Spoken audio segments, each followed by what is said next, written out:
The kaiju died screaming across 6 city blocks. Its final death throes shattered windows in a half-mile radius, sent car alarms shrieking into the afternoon chaos, and left a crater where the intersection of 5th and Lexington used to anchor Metropolis's financial district. Superman hovered above the corpse cape, billowing in thermals rising from superheated pavement, while Wonder Woman landed beside the creature's skull with her sword still dripping ichor that hissed when it touched concrete. Containment successful, she reported into her calm voice, steady, despite the exertion of fighting something that had taken all 7 Primary League members to bring down. Civilian casualties appear minimal. Flash is running triage on the injured. Batman's voice crackled through from the watchtower. Good. Media's already spinning it as another win. Stock market's barely going to notice by tomorrow. Superman touched down boots, crunching on debris that used to be someone's office building. He could hear the survivors in the wreckage, 15 people trapped but breathing medical teams, already en route, the familiar rhythm of crisis and response that had become as routine as sunrise. We saved them. That's what matters. Is it?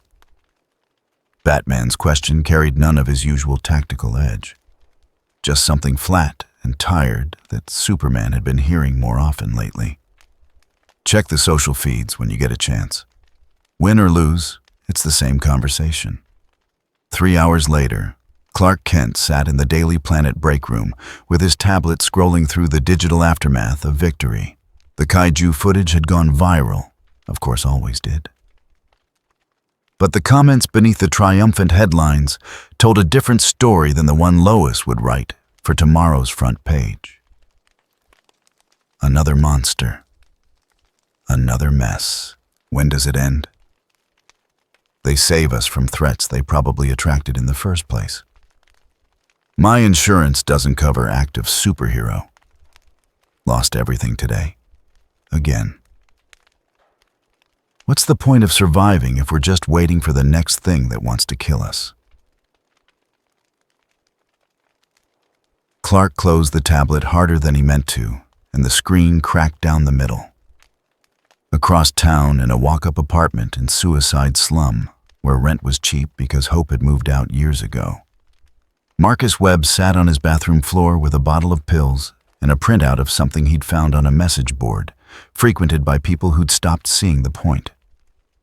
The printout showed an equation, not mathematics in any conventional sense, but a logical proof that demonstrated with the kind of merciless clarity that made arguing feel like denying gravity that freedom itself was the trap.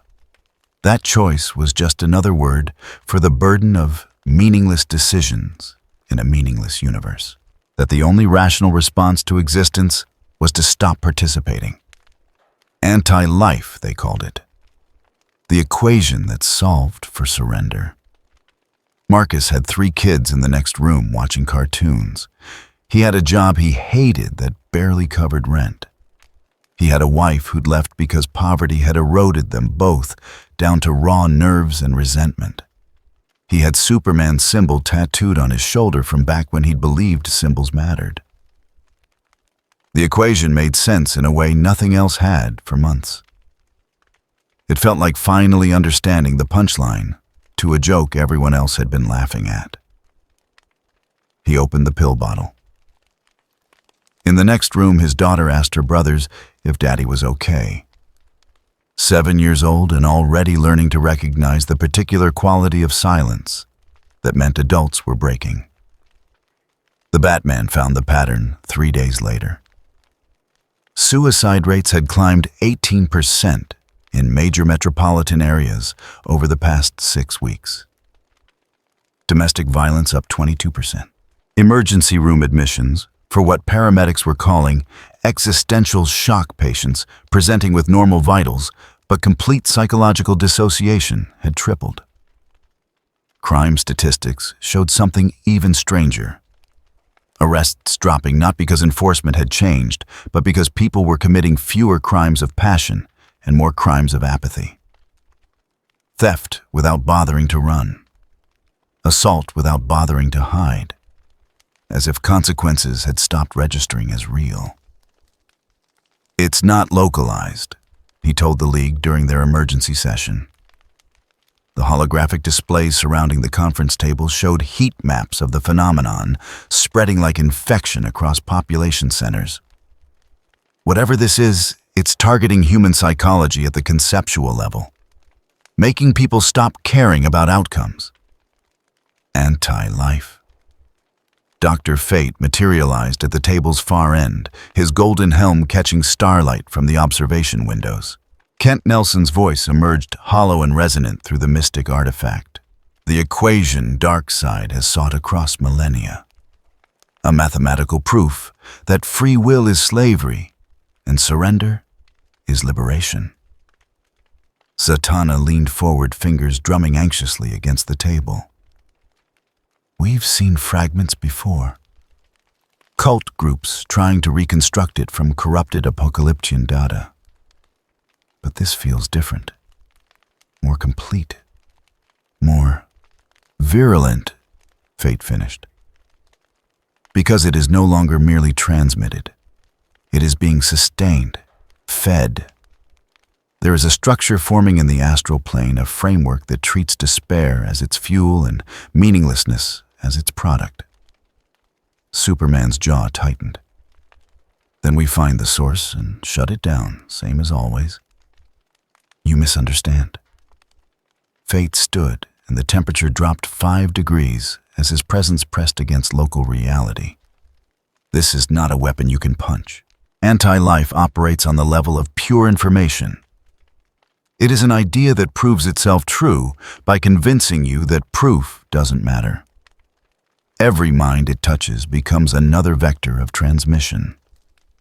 Every person who surrenders to its logic spreads the infection through simple proximity to those who still struggle." Flash vibrated anxiously in his chair, molecules oscillating just enough to blur his outline. "So, what do we do? We can't exactly quarantine an idea. We address the underlying vulnerability," Wonder Woman said, and her warrior's pragmatism cut through the rising tension like her blade through monster flesh. "If anti-life feeds on despair, we give people reasons to hope. We increase our presence, show them that heroism still matters." Batman's expression behind his cowl suggested he'd already run those calculations and found them wanting. "We're treating symptoms while the disease spreads. We need to understand the metaphysics, how this equation is being sustained and amplified beyond what normal mimetic transmission would allow." "Then I will investigate the astral plane directly," Fate declared. "If there is infrastructure supporting this plague, I will find it." He vanished in a shimmer of golden light, leaving the League to their contingency planning and their growing sense that this time their usual solutions might not be enough. The vision started that night. Across 7 continents, people woke from identical nightmares they couldn't quite remember. Only the feeling of having seen something vast and hungry, turning its attention toward their world. Children cried about shadows with teeth. Adults reported dream memories of cities where hope had a weight and despair was a color. And both were wrong in ways that made waking reality feel thin and temporary. In Gotham, a homeless veteran who'd survived 3 tours in war zones walked into traffic with his eyes open and his expression serene. Witnesses said he looked relieved. In Central City, a high school valedictorian uploaded a video explaining with perfect calm why her achievements didn't matter, and her future was a statistical probability trending toward entropy. She got 50,000 likes before someone thought to call emergency services. In Metropolis, Marcus Webb put his kids to bed like normal kissed their foreheads like normal, and then went to the garage and started the car with the door closed. By the time his eldest son realized something was wrong and called 911, Superman was pulling people from a chemical fire across town and couldn't hear one more failing heart among the city's 8 million. Dr. Fate found the wound in reality on the third night of his search. It wasn't a portal in any conventional sense, not a hole torn through dimensional barriers, but something more fundamental. A place where the membrane between worlds had grown sick. Where the dark multiverse, that realm of failed timelines and nightmare possibilities that lived like rot beneath reality's foundation, was leaking through into waking consciousness. The dark multiverse wasn't supposed to be accessible this way. It existed as a byproduct of choice, the shadow cast by every decision the universe that resulted from every path not taken. Temporary, unstable, collapsing back into probability the moment its purpose was served. But here somehow those failed realities were being given substance, being fed, growing. Fate pressed his consciousness against the wound and felt something press back. Not with malice that would have been easier to fight, but with the terrible patience of entropy, the certainty of heat death, the mathematical proof that all complexity eventually simplified to nothing. Anti-life wasn't being transmitted from apocalypse or any external source. It was seeping up from the dark multiverse itself, where every human fear and failure and surrender had calcified into something that could think. Something that had learned to feed on the same despair that birthed it, and the wound was growing wider. Fate pulled back into his physical form. In the tower of fate staggered and felt Kent Nelson's human consciousness screaming inside the helmet about what they'd just touched. "We need the League, immediately. This is worse than..." The words died as every mystical alarm in the tower shrieked activation. The wound wasn't just growing, it was synchronizing with something, resonating with a frequency that shouldn't exist in this universe, but somehow found purchase in human consciousness like a key turning in a lock. Across the planet, every person touched by anti-life's equation felt the connection solidify, felt their individual despair link into a network, felt themselves becoming part of something larger and hungrier than the sum of their surrendered wills. In the Hall of Justice, Batman's threat assessment systems registered the change as a quantum spike in global psychic coherence. We're losing them. Whatever this is, it's going exponential. Superman was already moving ready to fly to wherever the crisis was worst, ready to pull people back from whatever edge they were approaching. But even his enhanced hearing couldn't track 8 billion individual heartbeats, deciding simultaneously that beating wasn't worth the effort. There. Wonder Woman pointed at the tactical display where satellite imagery showed an anomaly forming above the Arctic Circle. Not visible in normal spectrum, but every mystical sensor they had was painting it bright enough to burn after images. The wound Fate mentioned. It's manifesting. The rift tore open like a slow-motion scream. Reality peeled back to reveal something underneath that hurt to perceive, not darkness, because darkness implied the absence of something, and this was the presence of absence itself. The dark multiverse spilling through like oil through cracked containment. Each drop a failed timeline given weight and hunger and purpose. In Metropolis, Marcus Webb's daughter had her hand on the garage door handle. She could hear the car running. She was 7 years old and already understood that sometimes adults needed help, and sometimes they needed to be left alone, and the difference was how quiet they got. She opened the door. The astral plane shuddered with something that wasn't quite sound and wasn't quite light, but registered as both to senses trying to process impossible information. The wound gaped wider. The dark multiverse pressed against reality like infected tissue against healthy and Earth's collective unconscious, already weakened by anti-life's equation, started to tear under the pressure. And then for just a moment, something else looked through the wound. Not from the dark multiverse.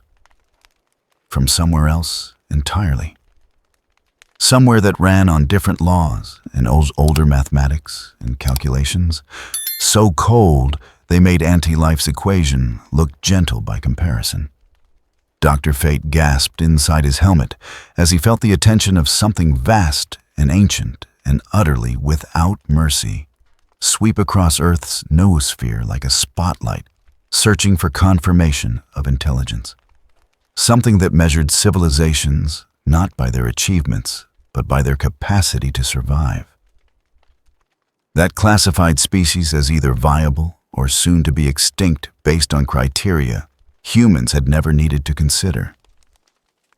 Something that had just decided humanity was failing its audit.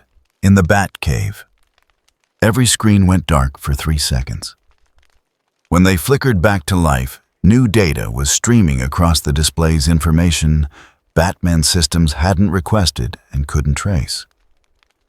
Projections showing anti-life saturation rates. Models demonstrating civilization collapse thresholds. Timeline estimates for complete psychological infrastructure failure. 18 months until total species surrender. Margin of error plus or minus 6 weeks. And at the bottom of the data dump, a single statement in text that seemed to burn itself into the screen. Intervention authorized. Anchor deployment commencing. Your approval is not required. Superman stared at the message fists, clenching hard enough to crack the armrests of his chair. Who is this? What intervention? Batman was already running traces, trying to backtrack the intrusion. But his systems reported the same impossible result over and over. The data hadn't come from outside. It had simply appeared inside every network device on Earth simultaneously, as if it had always been there, and they'd only just noticed. Something's coming, Flash said, and his voice carried the particular tension of someone whose perception of time made him see threats approaching while everyone else was still processing the warning. I can feel it in the speed force, like reality's making room for something that doesn't fit, but won't take no for an answer. Wonder Woman's hand went to her sword warrior instincts, recognizing the shape of arrival even when the threat remained unclear. Fate. What did you see through that wound? But Fate was silent consciousness, reeling from contact with something his mystical framework had no categories to process. Kent Nelson had worn the helmet of fate for decades, had walked between dimensions, had negotiated with gods and demons, and things that predated both, and he had never felt anything look at him with such absolute disinterest in whether he lived or died, only interest in whether humanity as a species could be salvaged. The clock stopped at 11:47 p.m. Eastern Standard Time. Not broken, not powered down. Simply stopped as if time had decided to pause and consider its options. Every timepiece on Earth, mechanical, digital, atomic, froze at the same instant. For 3 heartbeats that somehow lasted both forever and no time at all, the planet held its breath.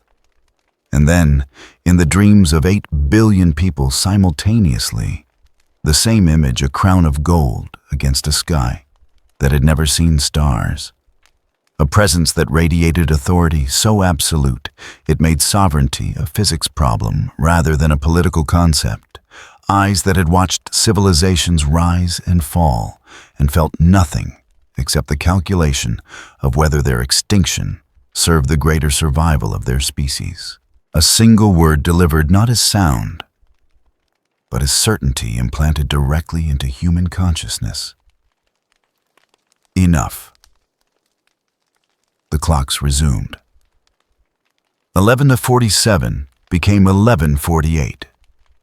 Time flowed forward, but Earth's collective unconscious now carried the imprint of something that refused to ask permission before rewriting the rules. Something that had looked at humanity's trajectory towards self-destruction and decided intervention was more important than consent. In the Batcave, Batman pulled up every contingency protocol he'd ever written for reality-threatening scenarios. None of them quite fit what was happening. This isn't invasion. It's not conquest. It's triage, Wonder Woman finished quietly. Someone just classified us as critical condition. Superman stared at the still-burning message on the screens. 18 months until extinction.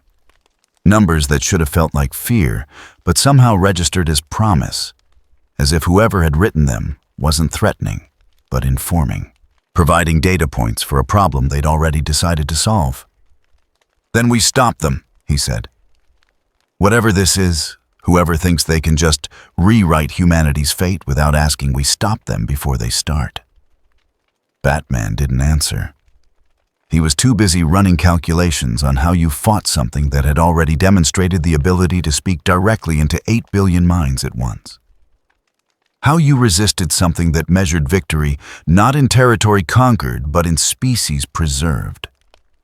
How you said no to someone who'd just proven they didn't need to hear your answer. The wound in the Arctic gaped wider. The dark multiverse pressed hungrily against reality's weakening barriers. Anti-life's equation spread through another 1,000 minds. And somewhere beyond the rift, beyond the dark multiverse, beyond the comfortable mathematics of DC's multiversal structure, something vast and golden and utterly without doubt began the process of manifestation. Not arrival, manifestation. Because this wasn't travel. This was existence asserting itself across dimensional boundaries through nothing more than refusal to acknowledge that boundaries applied. Marcus Webb's daughter found her father slumped over the steering wheel. Found her brothers calling 911. Found herself understanding with terrible clarity that adults could break in ways children couldn't fix. But somewhere in her 7-year-old mind, underneath the panic and confusion, something new had taken root. A baseline command that hadn't been there an hour ago. Survive. That is non-negotiable. She didn't know where the thought came from. Didn't recognize it as external. Would spend years assuming it was just something she'd always known. All across Earth, in minds already weakening under anti-life's assault, the same baseline command began establishing itself. Not gentle, not asked for, but absolute in its certainty that humanity would endure, because the alternative was categorically unacceptable. The anchor's first foundations were being laid. And none of them, not the League, not fate, not even Batman's paranoid contingency planning, had any idea what that would cost. Edward Count 2, 989. The rift between dimensions smelled of burning metal and desperation. It tore through the astral plane like a wound refusing to close, spilling psychic pressure across Earth's consciousness in waves that made mystics double over and children wake screaming from identical nightmares. Anti-life had left its signature everywhere. The mathematical certainty of surrender, carved into the substrate of hope itself. And then something else arrived.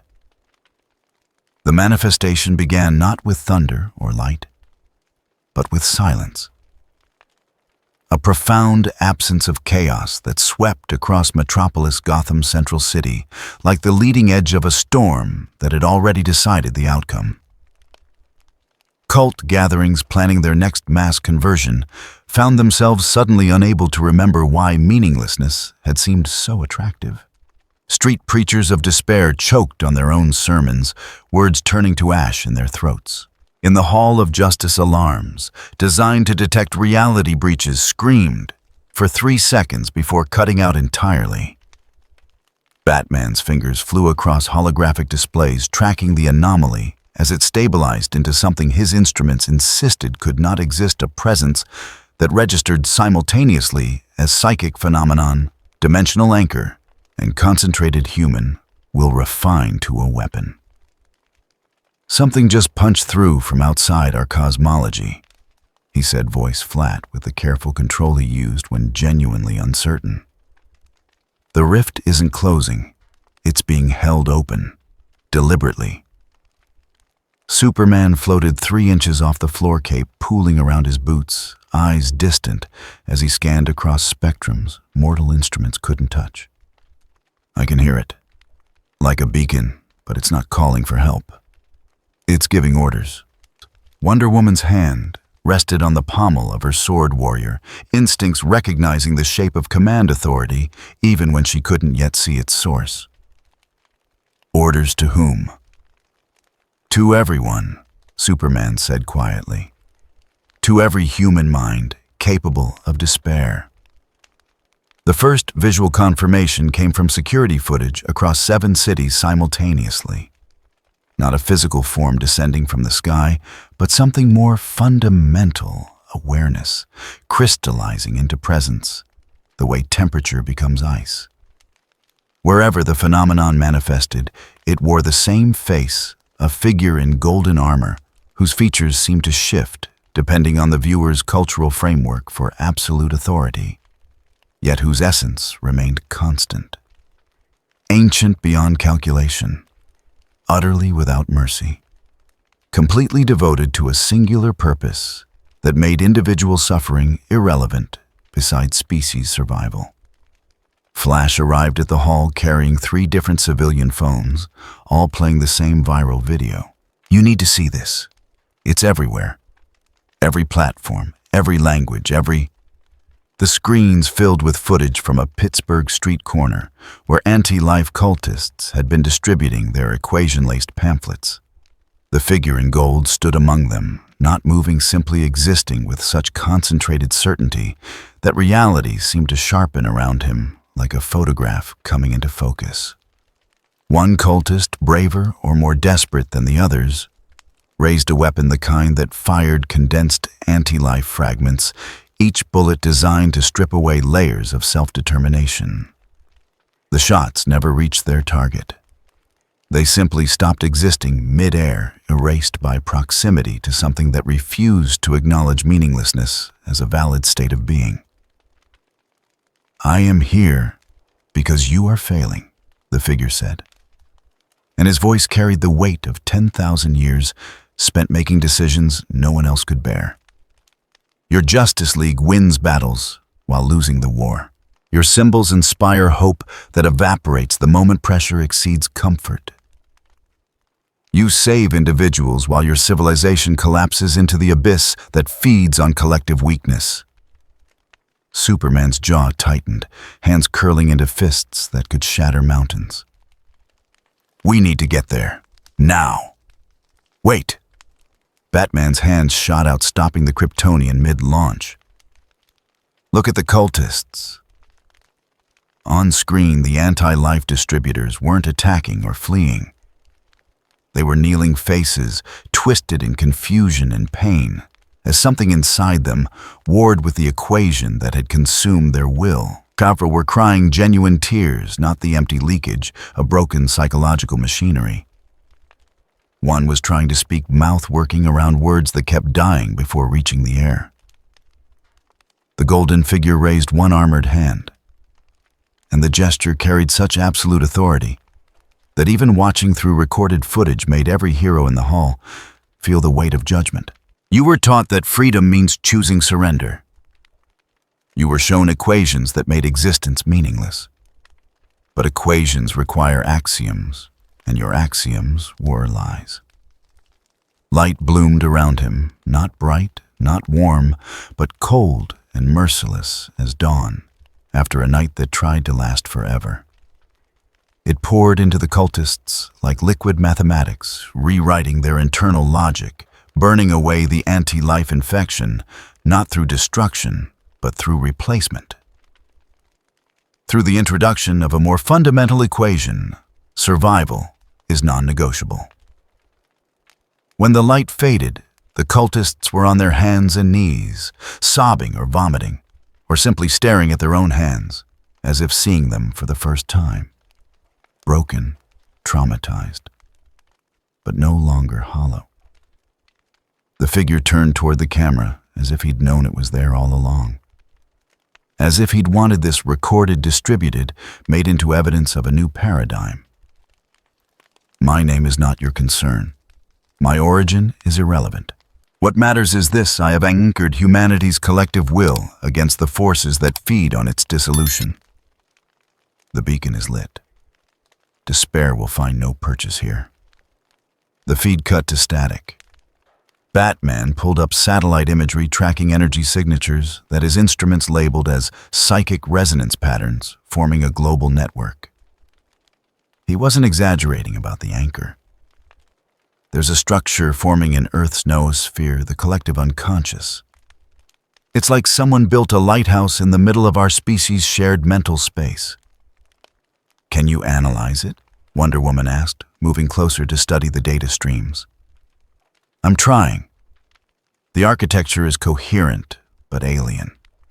Not like anything in our occult databases, but it follows recognizable patterns, the same kind of organizational principles you'd use for a space station or a fortress. This thing isn't just preventing anti-life infection. It's imposing a specific framework for how human consciousness processes threat and response. Green Lantern materialized in a burst of emerald light ring hand, already raised defensively. Sorry I'm late.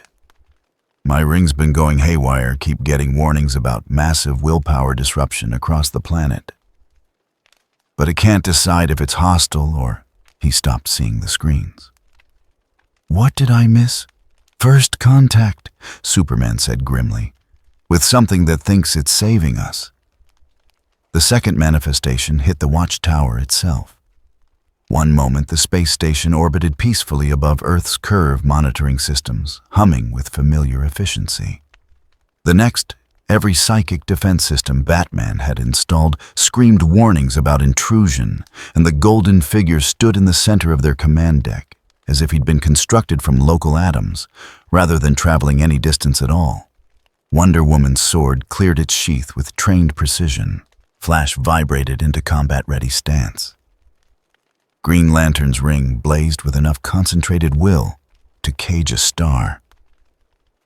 Superman positioned himself between the intruder and the others, heat vision already warming behind his eyes. The figure didn't react to any of it. His armor caught the starlight filtering through the observation windows, turning it into something harder and less forgiving. When he spoke, his voice carried none of the theatrical menace of their usual enemies, just cold assessment of tactical reality. Stand down. Violence is not my objective.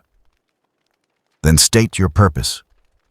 Wonder Woman demanded blade steady, despite the obvious power radiating from their visitor. You violated our headquarters. You've deployed some kind of psychic weapon across our entire planet. Explain yourself or face the consequences. Consequences. The word held no mockery, only the flat acknowledgement of factors already calculated and dismissed. You speak of consequences, while anti-life converts another 1,000 minds to surrender.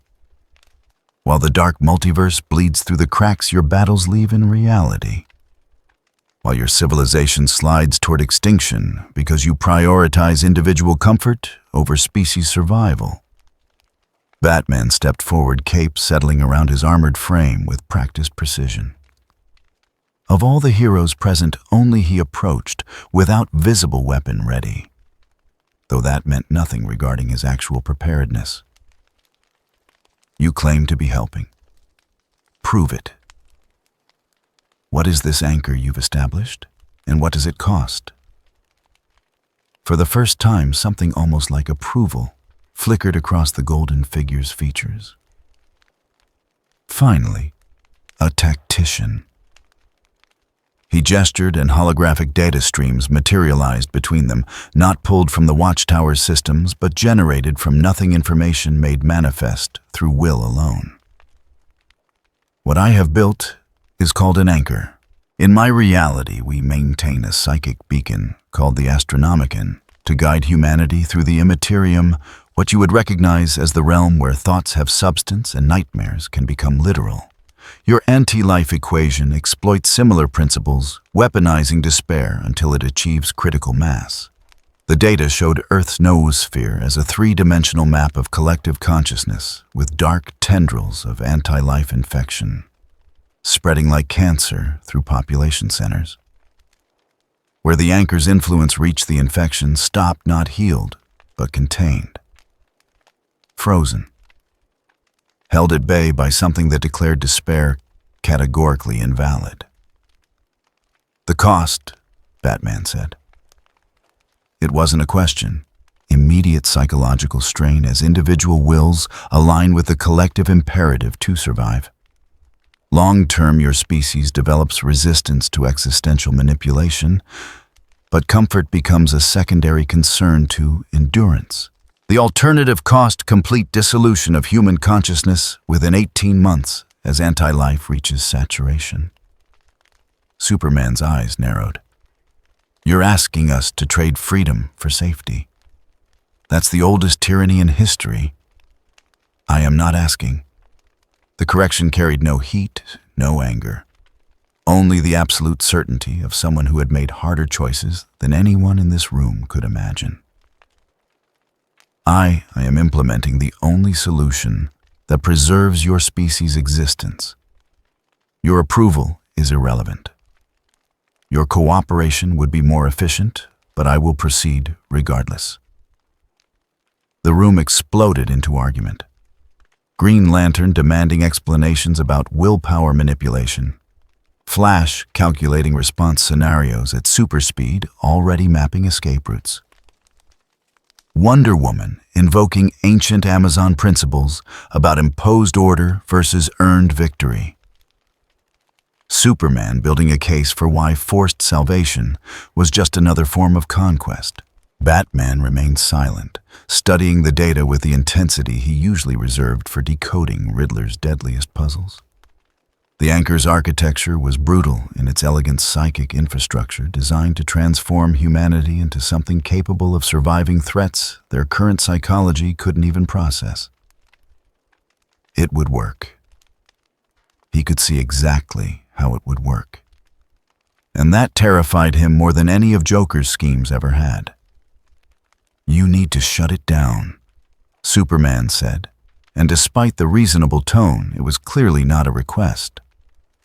Right now, before you do permanent damage to billions of people who never consented to this. The golden figure turned toward him with the kind of complete attention that made lesser beings remember they were prey animals. You speak of consent while people throw themselves from buildings because an equation convinced them existence is meaningless. You defend freedom of choice when choice itself has been compromised by forces you barely understand. Tell me, Kryptonian, how many must die freely before you admit some choices require external correction? As many as it takes to preserve what makes us human in the first place. Then you have already lost. You simply lack the vision to recognize defeat. Batman moved between them before Superman's restraint could snap. Enough. We're not resolving this through posturing. He faced the intruder directly, cowl hiding everything except eyes that had stared down gods and refused to blink. You want efficiency. Here's efficiency. I need 48 hours to verify your claims about anti-life saturation rates. You maintain your anchor at current strength, no expansion, no modification, while I confirm whether your doomsday timeline is accurate or convenient fiction. If you're telling the truth, we negotiate terms.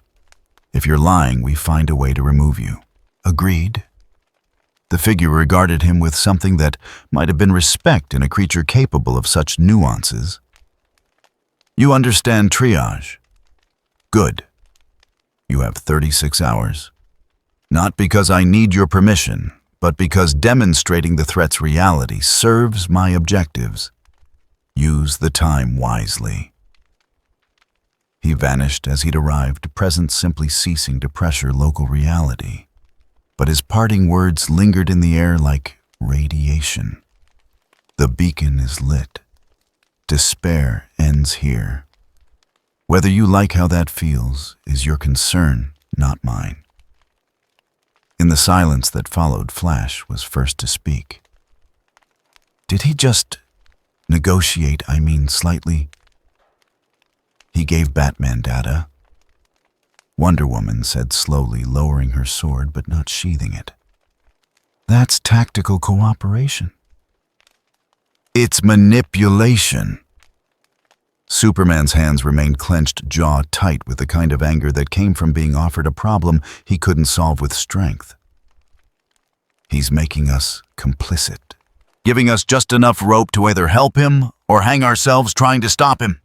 Batman was already moving toward the command console, pulling up every sensor log from the encounter. 36 hours. I need access to Dr. Fate immediately. If anyone can analyze this anchor's true function, it's him. He paused to fingers hovering over the communication panel. And I need to build a contingency. Something that can shut this down if it proves worse than the disease. You're talking about a kill switch, Green Lantern said. For a psychic construct wrapped around the entire planet. That's necessary. Batman's tone allowed no argument. Hope for the best, plan for the worst. That's how we survive. Far below in the streets of Metropolis, where hours earlier cult preachers had filled the air with equations of surrender, something new was spreading. People moved with slightly more purpose. Addicts seeking their next fix of anti-life propaganda found the words tasted like ashes. Rescue workers pulled longer shifts without quite knowing why exhaustion seemed less compelling than duty. The anchor's influence settled across human consciousness like early frost, not comfortable, not chosen, but undeniably real. Survival instincts that evolution had spent millennia refining. Suddenly amplified, sharpened, made harder to ignore than personal comfort or individual preference.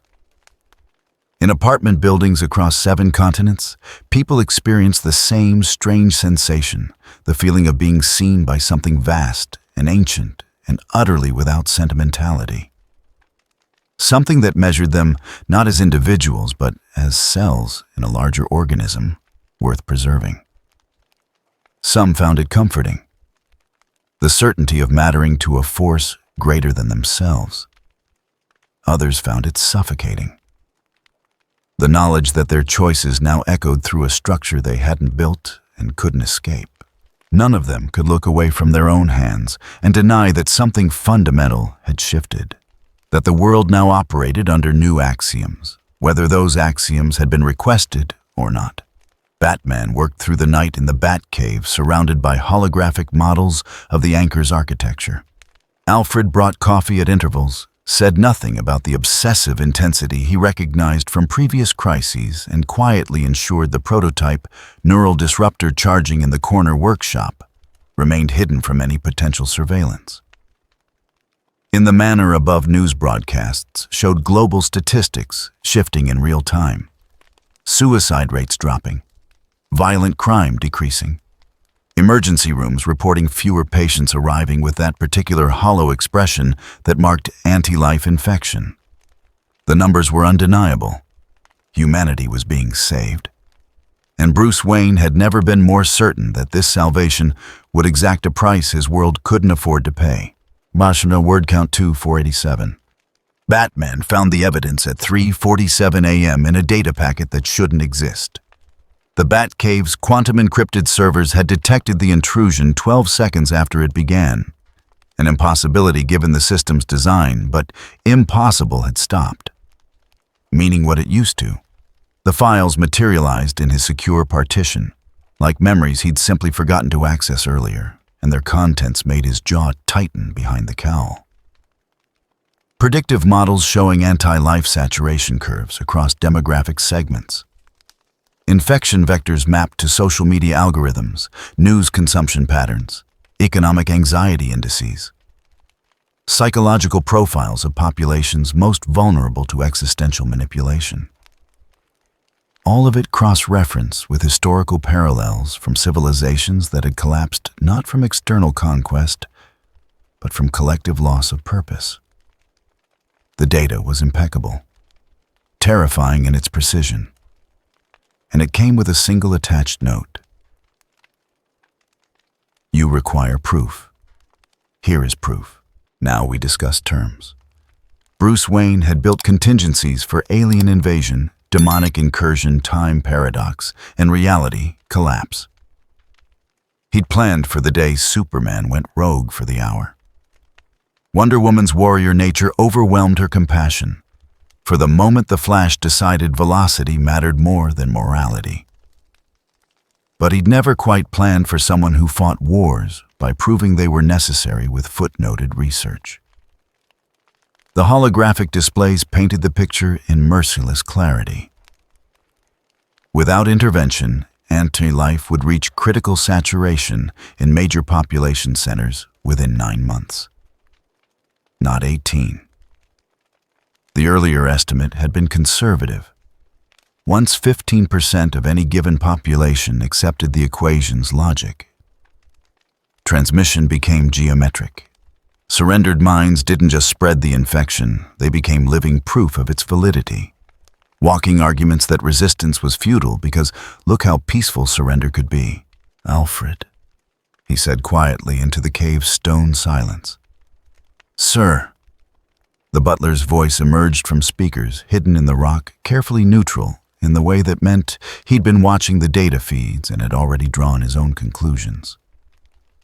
"I need you to witness something. Record it, timestamp it, store it in the contingency vault." "Very good, sir." Recording initiated. Batman pulled up the schematics he'd been developing in the hours since the Golden Figure's ultimatum. A neural disruptor keyed to the specific frequency of the anchor's psychic architecture. Not destruction, he lacked the capability for that, but disruption. A way to introduce enough interference that the structure would collapse back into incoherent noise. A kill switch for humanity's imposed salvation. "If this device is ever activated," he said to the recording, "it means I determine the cost of the anchor exceeds the cost of extinction. It means I made the choice to let humanity fail freely, rather than succeed under external control. I accept full responsibility for that decision and its consequences."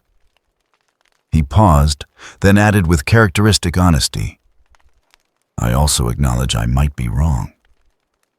The recording stopped.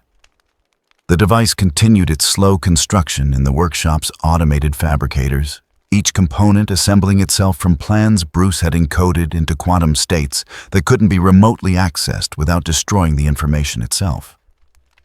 Paranoia wasn't a flaw when the universe kept proving your worst fears were actually optimistic projections.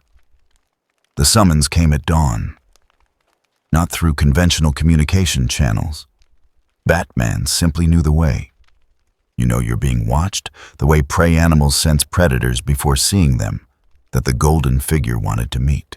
The location appeared in his mind, with the same certainty coordinates in the Arctic, where the wound between dimensions had first opened. He went alone. Didn't tell the League. Took the smallest, fastest aircraft in his fleet and flew through darkness that felt thinner than it should, as if reality had worn transparent in places, and something vast pressed against it from the other side. The figure waited where the rift had been. Where it still was technically, except now, it resembled less a wound and more a carefully controlled aperture. A surgical incision kept from closing by something that understood anatomy better than the body it was cutting into. You examined the data. Not a question. A statement of observed fact delivered without inflection. I did. Batman's cape settled around his armored frame, white snow stark against black fabric. Your timeline is accurate, which makes this conversation more complicated. Complexity is inefficiency. State your terms. No preamble. No negotiation theater. Just the bare transaction of two tacticians who both knew pretense wasted resources. Bruce found it almost refreshing compared to the endless posturing most threats required. I cooperate with your protocols, provide tactical support, help minimize civilian psychological trauma during the transition. He paused, making sure the next part registered. In exchange, I maintain autonomous oversight, independent monitoring of the anchor's effects, and the unilateral ability to terminate the entire structure if it deviates from stated parameters.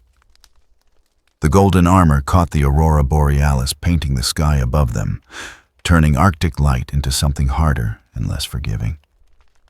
You want a kill switch. I want insurance against the scenario where saving us from anti-life becomes enslaving us to something worse. Silence stretched between them, filled only by wind, across ice, and the distant crack of glaciers that had stood for millennia and now measured their existence in decades. The figure studied Batman with eyes that had watched empires rise and fall and felt nothing except the calculation of whether their extinction served larger purposes. You will build your weapon, the Emperor said finally. I will permit it because destroying that capability would require resources better spent on the actual threat. But understand this tactician, if you activate it, you commit species suicide. The anchor is not optional infrastructure. It is the minimum intervention required to prevent total collapse. Then you'd better make sure it doesn't give me a reason to use it.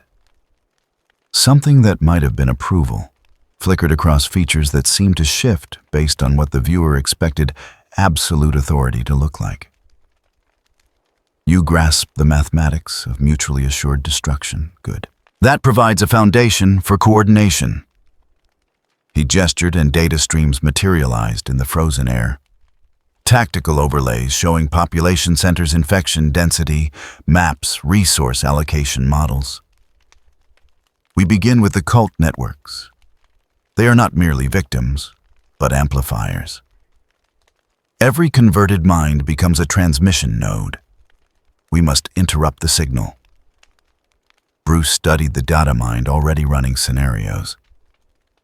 You're talking about targeting people for deprogramming before they've committed crimes. That's thought police territory. I am talking about quarantining infection before it reaches pandemic threshold. Your legal frameworks were designed for individual accountability. This is collective warfare at the mimetic level.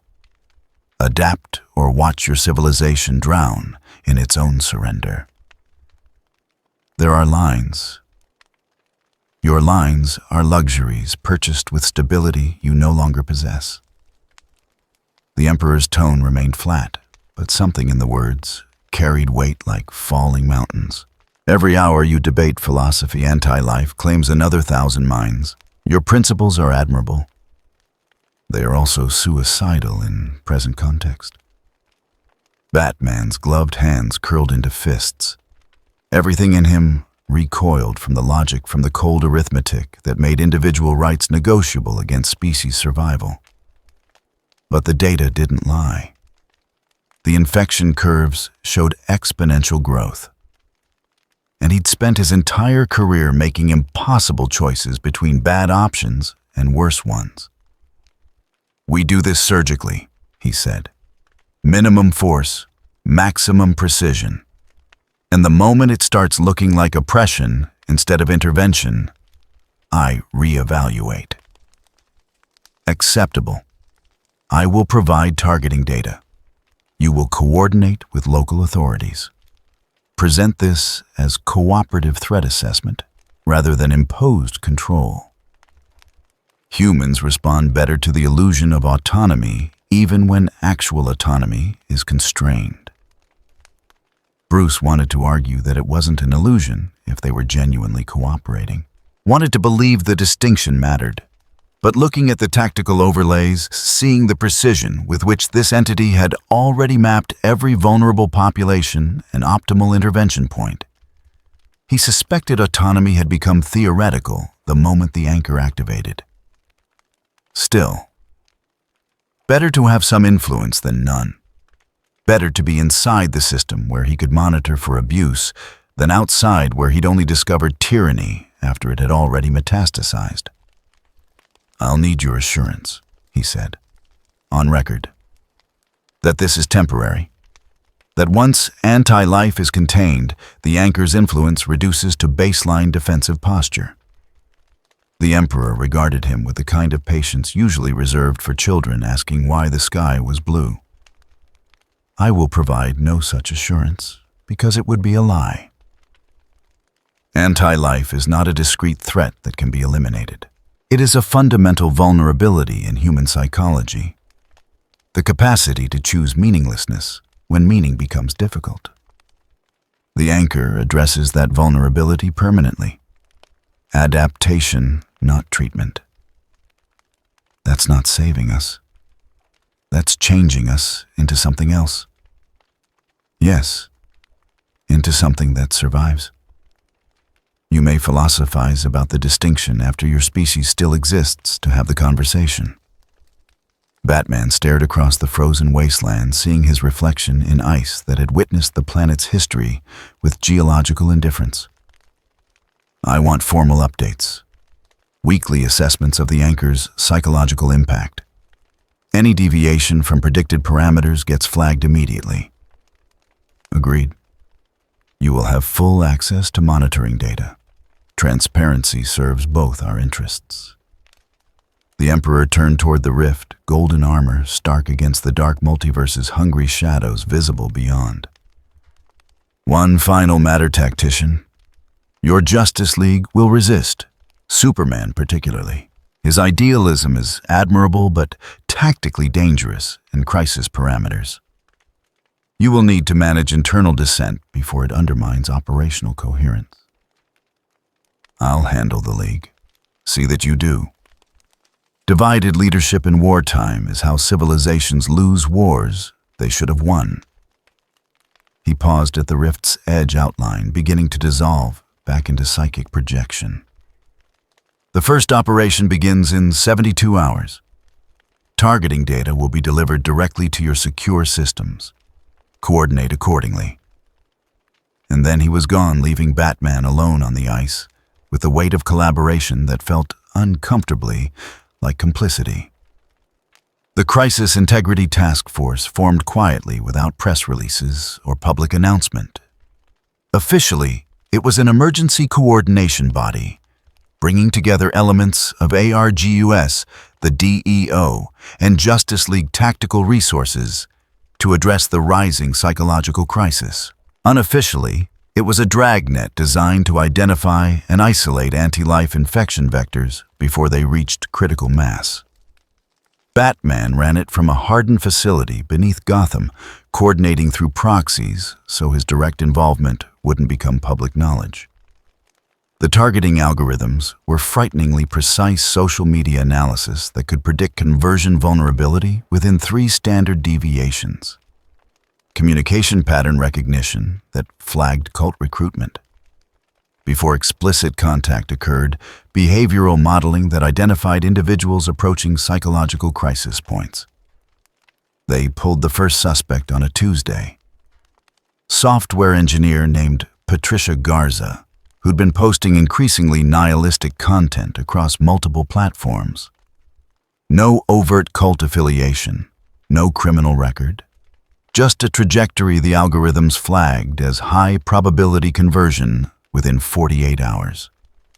The intervention team found anti-life literature in her apartment, printed copies of the equation formatted like meditation mantras. Browser history showing deep engagement with suicide normalization forums. She'd been days away from joining a mass surrender event planned for the following weekend. "You saved her life," Wonder Woman said when Bruce showed her the case file. They stood in the Watchtower's observation deck Earth, turning slowly beneath them, beautiful and fragile and riddled with infection the naked eye couldn't see. "Did I?" He pulled up the follow-up assessment. "She's in mandatory psychiatric observation, traumatized by the intervention, convinced we violated her rights. The forums she frequented are calling her arrest proof of authoritarian overreach. She was going to kill herself. She was going to exercise agency over her own existence in a way we've decided isn't permissible. He closed the file with more force than necessary. I'm not saying we were wrong. I'm saying the difference between protection and oppression gets harder to distinguish when you're the one making decisions for people who didn't ask for your help. Diana's hand settled on his shoulder warrior's grip, tempered with compassion he sometimes forgot she possessed. This is eating you alive, Bruce. You need to step back before what? Before I become what he is. Batman gestured at the planet below, where the anchor's influence continued its relentless expansion.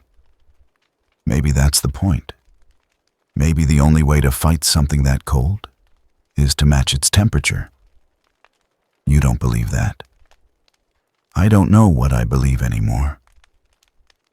He turned away from Earth's fragile beauty, unable to reconcile the view, with the data showing how close it was to complete psychological collapse.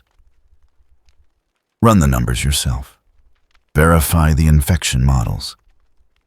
Then tell me what we should do differently. She did.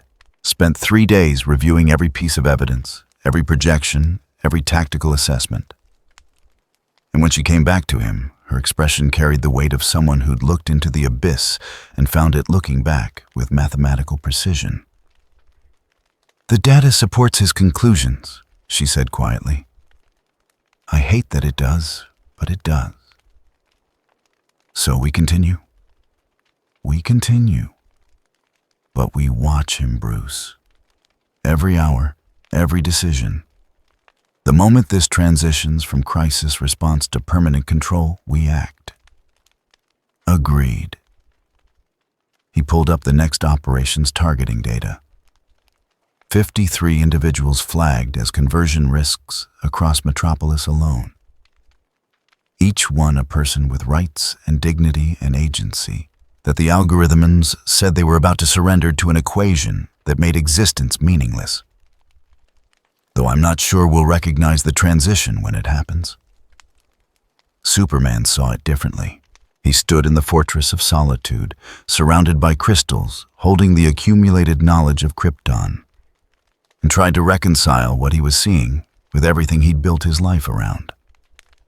The anchor's influence showed up in crime statistics as a steady decline in violent incidents. In hospital records, as reduced emergency psychiatric admissions. In social metrics, as improved community cohesion and decreased isolation. The numbers said people were getting better. But their words said something else entirely. I don't know why I care anymore, a woman told a news crew documenting the anchor's effects. I used to worry about my job, my bills, whether my kids would have a future. Now it's like, those things still exist, but they're not mine to worry about. Something bigger is handling it. I just need to keep going. Not hope, not determination. Just compliance with an imperative that had been installed in her consciousness without permission. Clark replayed the interview on Kryptonian holographic displays, analyzing the woman's body language, vocal patterns, neurological indicators. His vision could detect through electromagnetic spectrum analysis. She wasn't lying. She genuinely felt better. The anxiety that had been eating her alive for months had simply stopped mattering. Because something had reached into her mind and adjusted what was allowed to matter. This is wrong, he said to the empty fortress, words echoing off crystal walls that had witnessed his species' extinction and offered no comfort about whether preventing humanity's might justify any cost. I don't care if it works. I don't care if it saves lives. Fundamental violation of autonomy is still violation. But the evidence kept mounting. Suicide rates plummeting. Mass conversion events disrupted before they could occur. Former cultists deprogrammed and returned to functional existence. Every metric that measured human suffering showed improvement, except the metric that measured freedom. The confrontation happened in Geneva at an emergency UN session called to address the global psychological phenomenon that sanitized reports were calling the coherence event. Superman attended as Kal-El of Krypton, formal representative of the Justice League in matters requiring diplomatic rather than tactical intervention. The Emperor attended as himself manifested in the General Assembly chamber like a force of nature granted voice and agenda. "You're rewriting human consciousness," Clark stated for the record, making sure every delegate and camera captured the accusation. "Installing psychological infrastructure without consent. That's not protection. That's colonization." The Emperor stood at the speaker's podium, golden armor stark against the chamber's modern architecture. Delegates shifted uncomfortably in their seats, caught between the Kryptonian, who'd saved their cities countless times, and the entity who'd apparently saved their species from something most of them still didn't fully understand. "Colonization implies exploitation," the Emperor replied with the same flat precision he brought to every interaction. "I extract nothing, claim no territory, demand no worship. I impose structure because structure is required for survival. Your species lacks the psychological resilience to resist anti-life through individual will alone. The anchor provides collective resilience, adaptation in service of continuation. Adaptation we didn't choose. Choice is a luxury of stable civilizations. Yours is in free fall. When the building is burning, you do not debate with each occupant whether they consent to evacuation. You remove them from lethal circumstances and address their philosophical objections after they are no longer dying. We're not children who need someone to make our decisions. Then why were you failing so catastrophically before I arrived? The question landed like physical impact, silencing the murmurs that had been building among the delegates. Because the answer was undeniable. They had been failing. Anti-life had been winning. And all of humanity's vaunted freedom hadn't stopped the slow slide toward collective surrender. "People deserve the right to fail," Superman said quietly, "even if it kills them. Because living on our knees is just another kind of death." For the first time, something almost like emotion crossed the Emperor's features. Not anger, not contempt. Something older and colder and more terrible than either the look of someone who'd heard that argument before, from people who were now dust and knew exactly how it ended. "I have watched civilizations make that choice," he said. "Have honored their right to self-determination as they spiraled into extinction. Have logged their final transmissions as cautionary data for other species facing similar threats. If you wish Earth to become another entry in that archive, I will respect your sovereignty and withdraw." He turned toward the assembly, addressing them directly rather than through Superman. "I offer you survival at the cost of autonomy. You may refuse. Exercise your cherished freedom to choose extinction. But know that choice affects billions who lack the information to make it meaningfully. Your children. You're vulnerable. Those who would choose survival if they understood the stakes, but will never have that chance because you prioritize abstract principles over concrete continuation." The silence that followed was absolute. Clark wanted to argue. Wanted to marshal every philosophical framework that placed individual liberty above collective security. Wanted to prove that some prices were too high even for species survival. But looking at the faces of delegates who'd reviewed the same data Batman had shown him, the infection curves, the conversion rates, the timeline to total collapse, he couldn't find words that wouldn't sound like luxury ethics from someone who could fly away when normal humans couldn't. "This isn't over," he said finally. You've bought compliance through fear. That's not the same as earning trust. Trust is irrelevant. Results are all that matter. The Emperor's form began to dissolve back into psychic projection.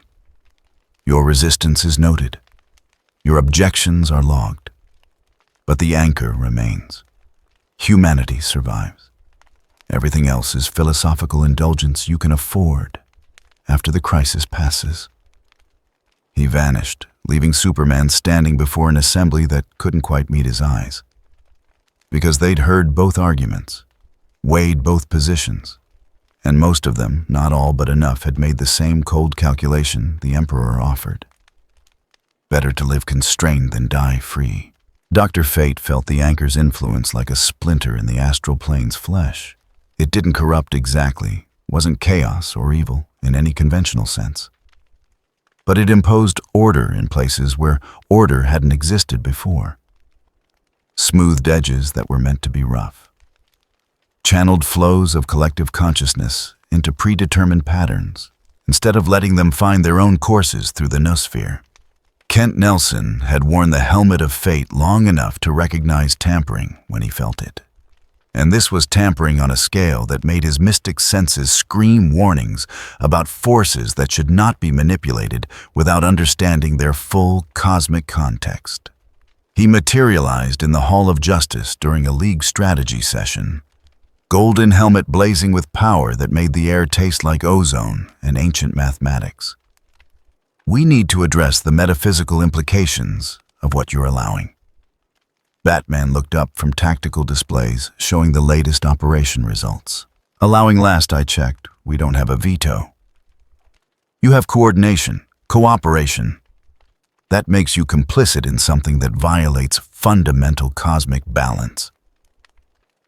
Fate gestured and the astral plane became visible to normal sight, a landscape of human consciousness rendered as topology with the anchor standing like a fortress at its center. Look at what he's built. That structure doesn't just defend against anti-life. It channels, directs, enforces patterns of thought and will that serve specific purposes. Survival purposes, Wonder Woman said, though her tone suggested she was arguing with herself as much as defending the position. Keeping people from surrendering to existential manipulation. By replacing one form of control with another. Fate's voice carried the weight of cosmic perspective that normal humans struggled to process. Free will is not merely a human concept. It's a fundamental force that shapes reality across multiple dimensions. When you constrain it at scale, you create ripples, consequences, debts that will come due in ways you cannot predict. What consequences specifically? Batman demanded. Give me data, not mysticism. The data is that every civilization that's tried to solve psychological warfare through imposed consciousness modification has either collapsed into totalitarian nightmare or fractured so completely that external threats became irrelevant compared to internal disintegration. Fate pulled up examples from cosmic history species the League had never heard of that had made similar choices and paid prices ranging from cultural stagnation to literal mind death. The Emperor's methods are effective in the short term, but they create dependency. Humanity will forget how to stand on its own. And when the anchor eventually fails or is removed, the collapse will be worse than anything anti-life could have achieved. Eventually, Batman repeated. So we have time. You have the illusion of time. What you're spending is adaptability, the very capacity that makes your species worth saving. Flash vibrated anxiously, molecules oscillating with nervous energy. Okay, so what's the alternative? We've seen the numbers. Without the anchor, we're looking at species-wide psychological collapse. I'm all for freedom, but freedom to commit mass suicide seems like a weird hill to die on. The alternative is harder, slower, requires trusting humanity's resilience instead of replacing it with external architecture. Fate turned toward Batman, specifically recognizing the one person in the room who might actually listen to worst-case scenarios. You're building your kill switch. Good.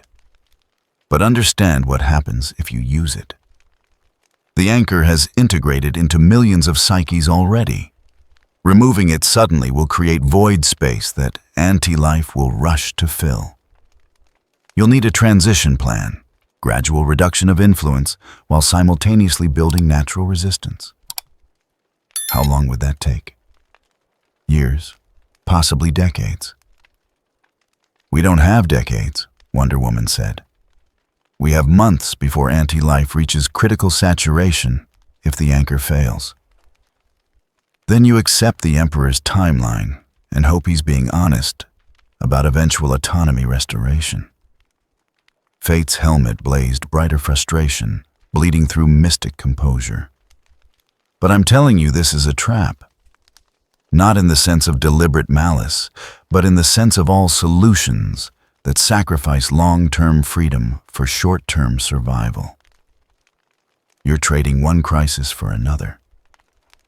And the second crisis will be harder to fight because you'll have forgotten how to fight for yourselves. The argument continued for hours, voices rising and falling in the particular rhythm of people who knew they were right but couldn't prove it against equally valid opposing positions. No one's mind changed. No consensus emerged. Just the growing recognition that they were trapped between two forms of extinction, and the Emperor had chosen which one they'd avoid. In the end, Batman made the only decision he could live with: continue cooperation while building insurance against worst-case scenarios. Monitor the anchor's evolution. Track psychological impacts. Maintain the capability to burn everything down, if it became necessary. Hope for the best. Plan for the worst. The only philosophy that had kept him alive this long. Across the planet, the anchor's influence deepened. Anti-life cult networks collapsed as members found their certainty eroding under pressure that made surrender seem less attractive than endurance. Street preachers who'd built followings around existential despair discovered their audiences no longer resonating with messages that had felt true just weeks earlier. The equation still existed, still possessed its terrible mathematical elegance, but something had changed in the substrate it needed to take root. Humanity was being saved, and losing something it couldn't quite name in the process. Some essential wildness.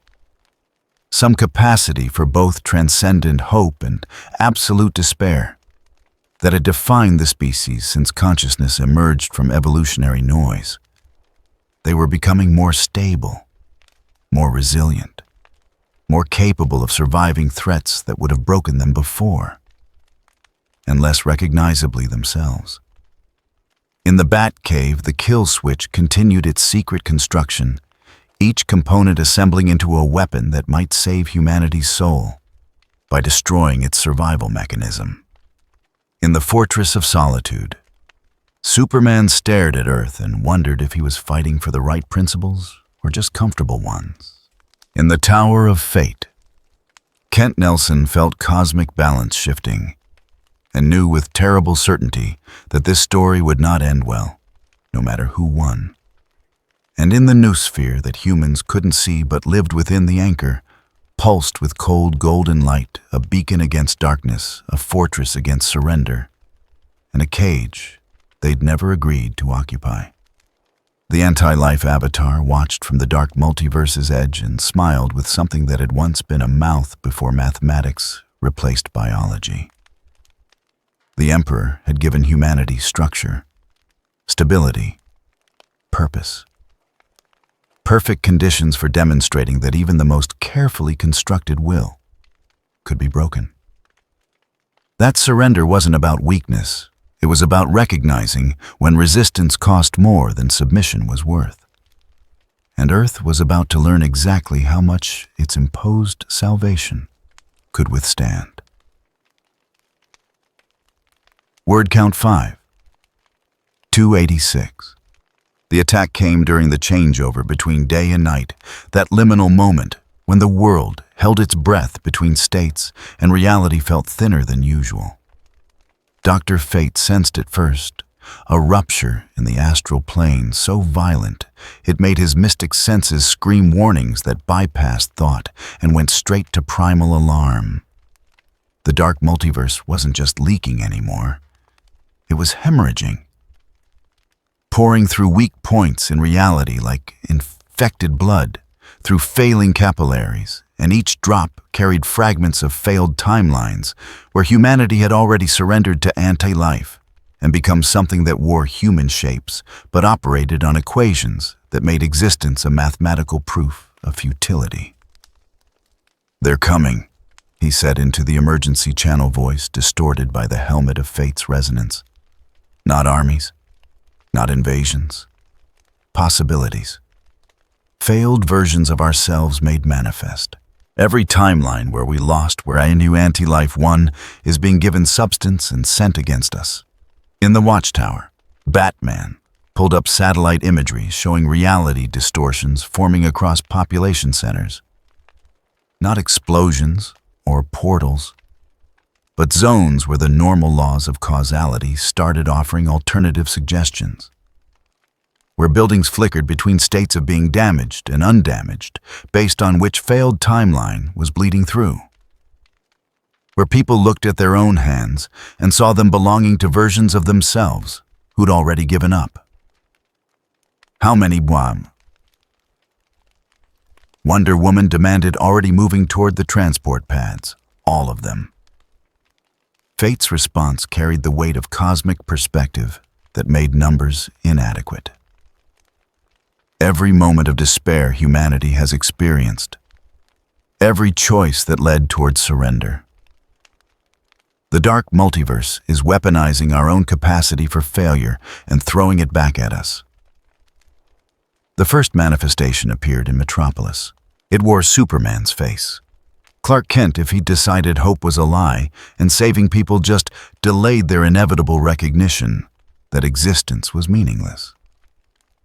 It moved with Kryptonian speed and strength, but its heat vision burned cold energy that didn't destroy matter so much as convince atoms they had no particular reason to maintain cohesion. Superman met it 3,000 feet above the city's sonic boom of his arrival, shattering windows for 2 blocks as he intercepted the dark echo before it could reach the streets below.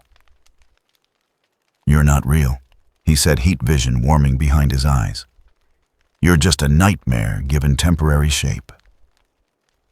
The echo smiled with his face, but none of his warmth. "I'm what you become when you finally understand, when the weight of all those saved lives, crushing you with gratitude, becomes too much. When you realize every person you rescue is just another inevitable tragedy postponed." It gestured at the city below. "They worship you, fear you, depend on you, and none of it matters because anti-life is right. Everything ends in entropy. Purpose is the lie we tell ourselves to make the waiting bearable." "No." Superman's fist caught it mid-sternum, force enough to shatter concrete. But the impact felt wrong, like punching water that reformed immediately after displacement. "I choose to believe meaning exists. That helping people matters even if it's temporary. That hope isn't delusion." "Then you choose poorly." The echo's counterattack came as conceptual assault rather than physical force. Images flooding Clark's mind of every person he'd saved who died later anyway. Every rescue that had only delayed inevitable suffering. Every moment his alien strength had made humans feel small and inadequate and dependent. A mathematical proof delivered at psychic velocity, all effort trends toward futility. Resistance is statistically meaningless. Surrender is the only rational response. Anti-life distilled into concentrated psychological warfare. Superman fell 300 feet before he caught himself. vision blurring chest tight with the crushing weight of having to consciously choose hope, when every synapse was being fed evidence that hope was just evolutionary malfunction. The echo pressed its advantage, cold heat vision lancing through air that started forgetting what temperature meant. And then Wonder Woman arrived with her lasso blazing golden truth. "You are a lie." She stated not accusation, but fact verified by an artifact that could not be deceived. The lasso wrapped around the echo's throat, burning with light that insisted on reality over possibility.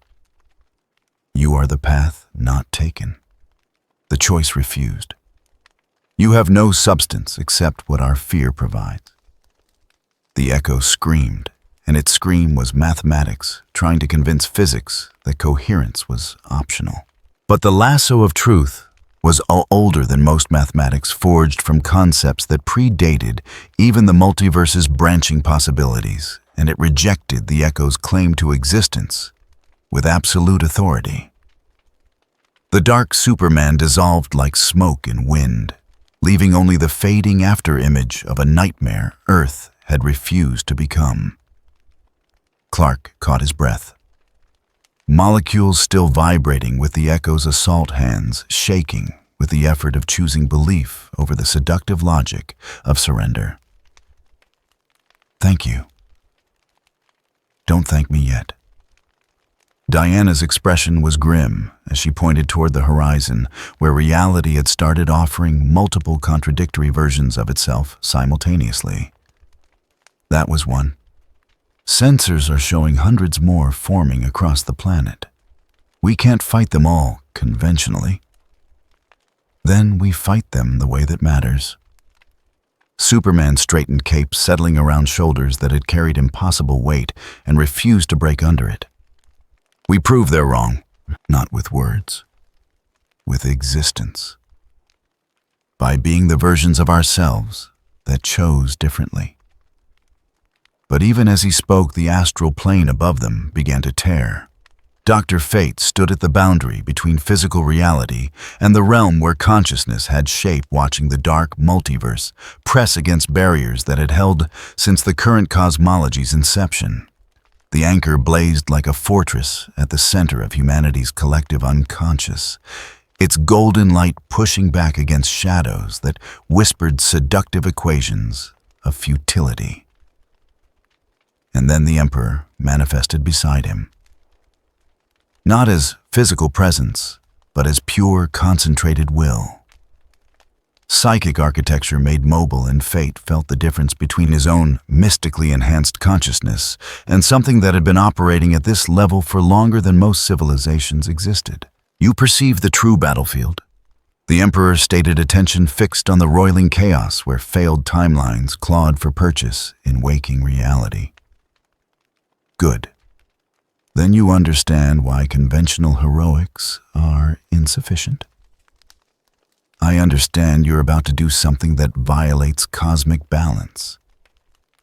Fate's helmet blazed with power that made local space-time curl at the edges. Something that will have consequences beyond this immediate crisis. Survival has consequences. So does extinction. I choose the former. The Emperor raised one armored hand, and the gesture carried such absolute authority that the astral plane itself seemed to snap to attention. What I am about to do will hurt. It will feel like violation, because it is violation of the dark multiverse's claim on failed timelines, of anti-life's right to exist as valid possibility, of the fundamental principle that all choices have equal metaphysical weight. You're going to force closure, Fate realized with growing horror. Collapse probability spaces that should remain potential. That's not defense. That's ontological warfare. Yes, because potential that trends toward extinction is worse than no potential at all. The Emperor's focus shifted, and suddenly Fate could see through his eyes, perceive the web of failed timelines like infected tissue spreading through the membrane, between possibility and actuality. Watch, learn. Remember this for when your species faces similar choices without me here to make them." And then he attacked the dark multiverse itself. The assault began as pattern recognition on scales human consciousness struggled to process. The Emperor identified the underlying structure that gave failed timelines coherence, the narrative logic that made them feel real enough to manifest. And then, with the methodical precision of a surgeon removing tumors, he began severing those narratives from the sustaining fear that kept them viable. Every timeline where Superman surrendered isolated, quarantined, shown the contradiction at its core that a being of his power couldn't logically give up without external manipulation, meaning the timeline's premise was flawed from inception.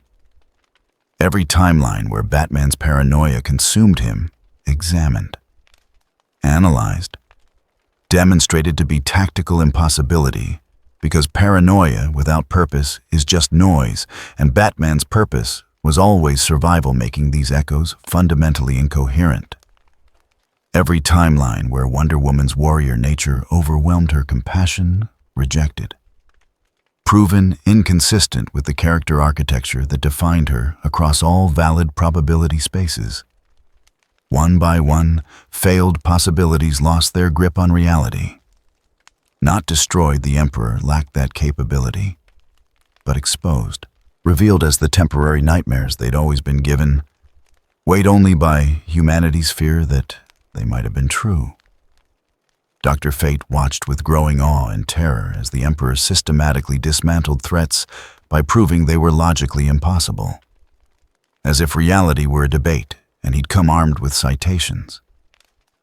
"This is insane," he breathed. "You're treating existence like a legal argument." Existence is a legal argument. The Emperor's attention never wavered from his systematic deconstruction of nightmare logic. Physical laws are just axioms that proved more useful than alternatives. I am simply demonstrating that anti-life's axioms fail internal consistency testing. Fear gives them false coherence. Remove the fear, expose the contradictions, and they collapse back into irrelevant static. And how exactly do you remove fear from billions of people simultaneously? I replace it with something stronger. Watch. The command rippled across Earth's noosphere like a wave through water. Not suggestion, not request. Pure imperative, delivered with such absolute certainty that arguing felt like denying gravity. You will endure. Not because you are strong, not because you are brave, but because surrender is categorically invalid. Your consciousness has value by existing. That value is non-negotiable. Defend it.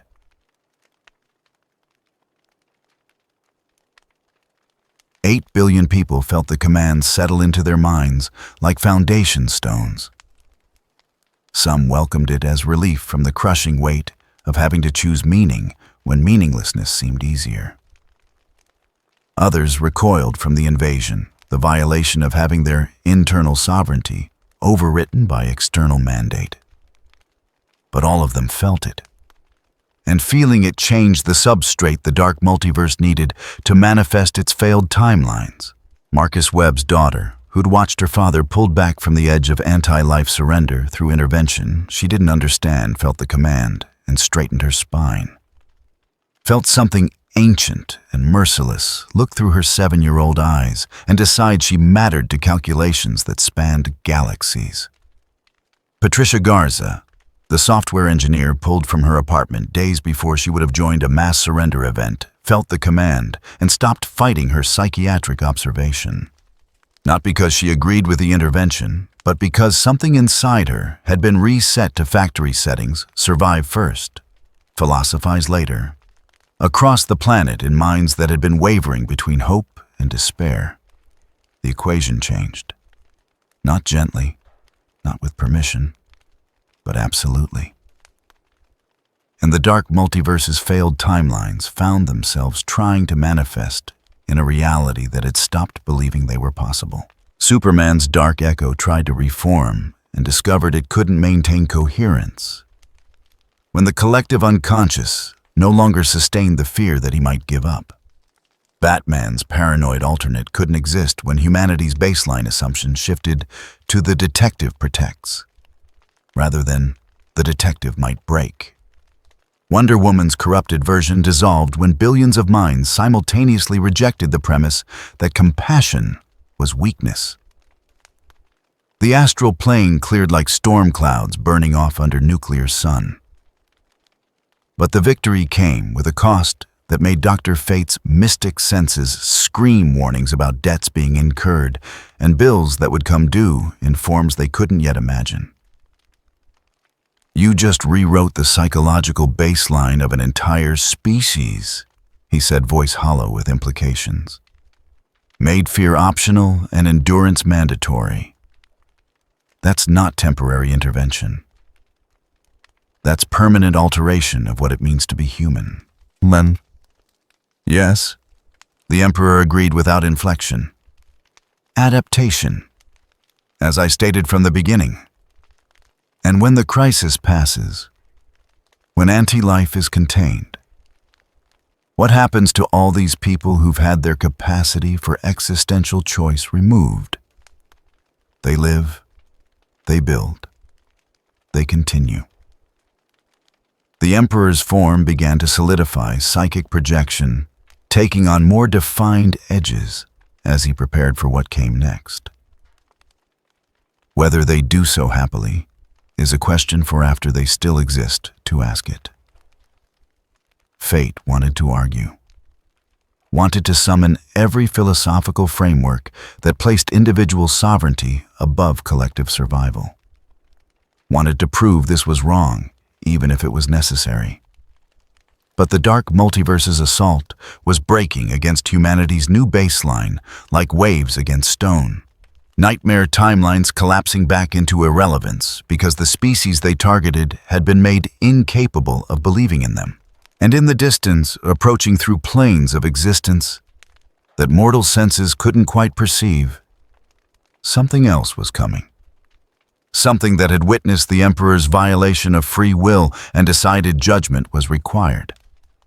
The specter manifested as green fire, an absolute authority.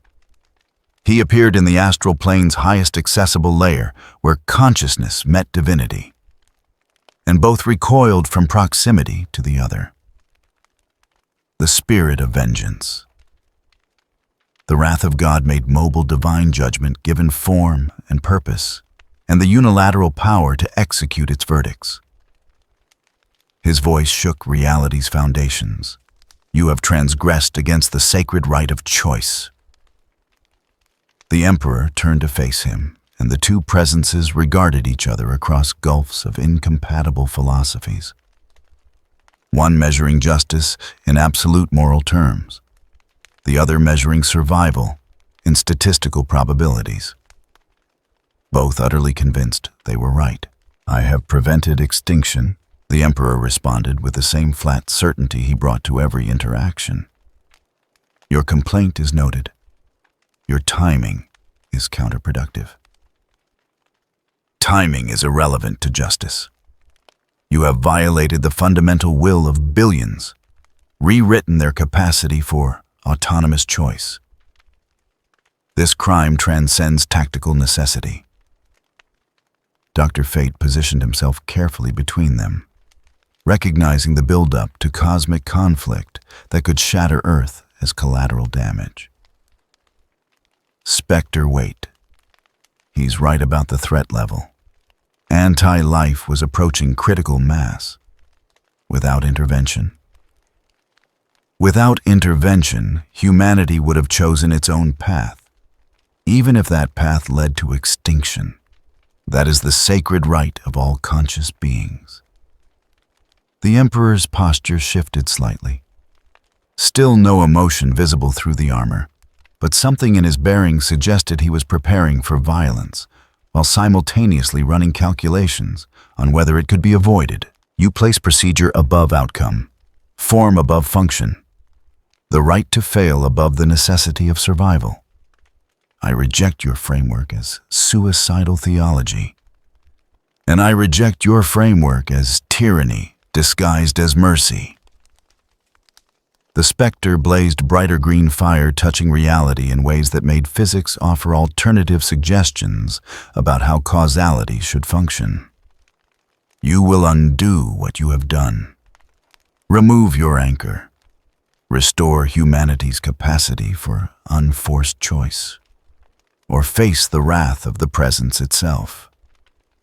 No. The word hung in the space between them like a thrown gauntlet. The Emperor didn't elaborate, didn't justify, just refused with the absolute certainty of someone who'd calculated the odds and decided divine wrath was less dangerous than the alternative. Fate felt his mystic senses scream warnings about energy buildup that would make nuclear detonations look gentle. This is insane. You're both right and both wrong, and if you fight here, Earth becomes the crater you're fighting in. Then he should withdraw his judgment. The Emperor said calmly, I will not remove infrastructure that prevents species extinction simply because it violates his preferred metaphysics. Metaphysics are not preferences. They are fundamental laws.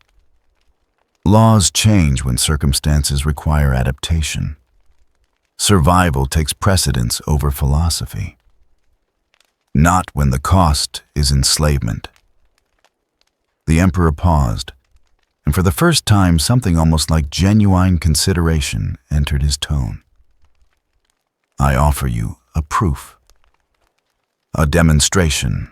Let me show you what happens if I withdraw the anchor right now, in this moment, with anti-life still operational and the dark multiverse still bleeding through weak points in reality. He gestured, and data streams materialized in forms. Even the Spectre could perceive models showing the cascade failure that would follow. How many minds would surrender in the first hour without the anchor's support? How fast the infection would spread once it regained momentum? How complete the collapse would be once critical mass was achieved? 18 hours, the Emperor stated. That is how long your sacred right of choice preserves humanity before total psychological infrastructure failure. After which point, there are no more choices to make, because there are no more minds capable of making them.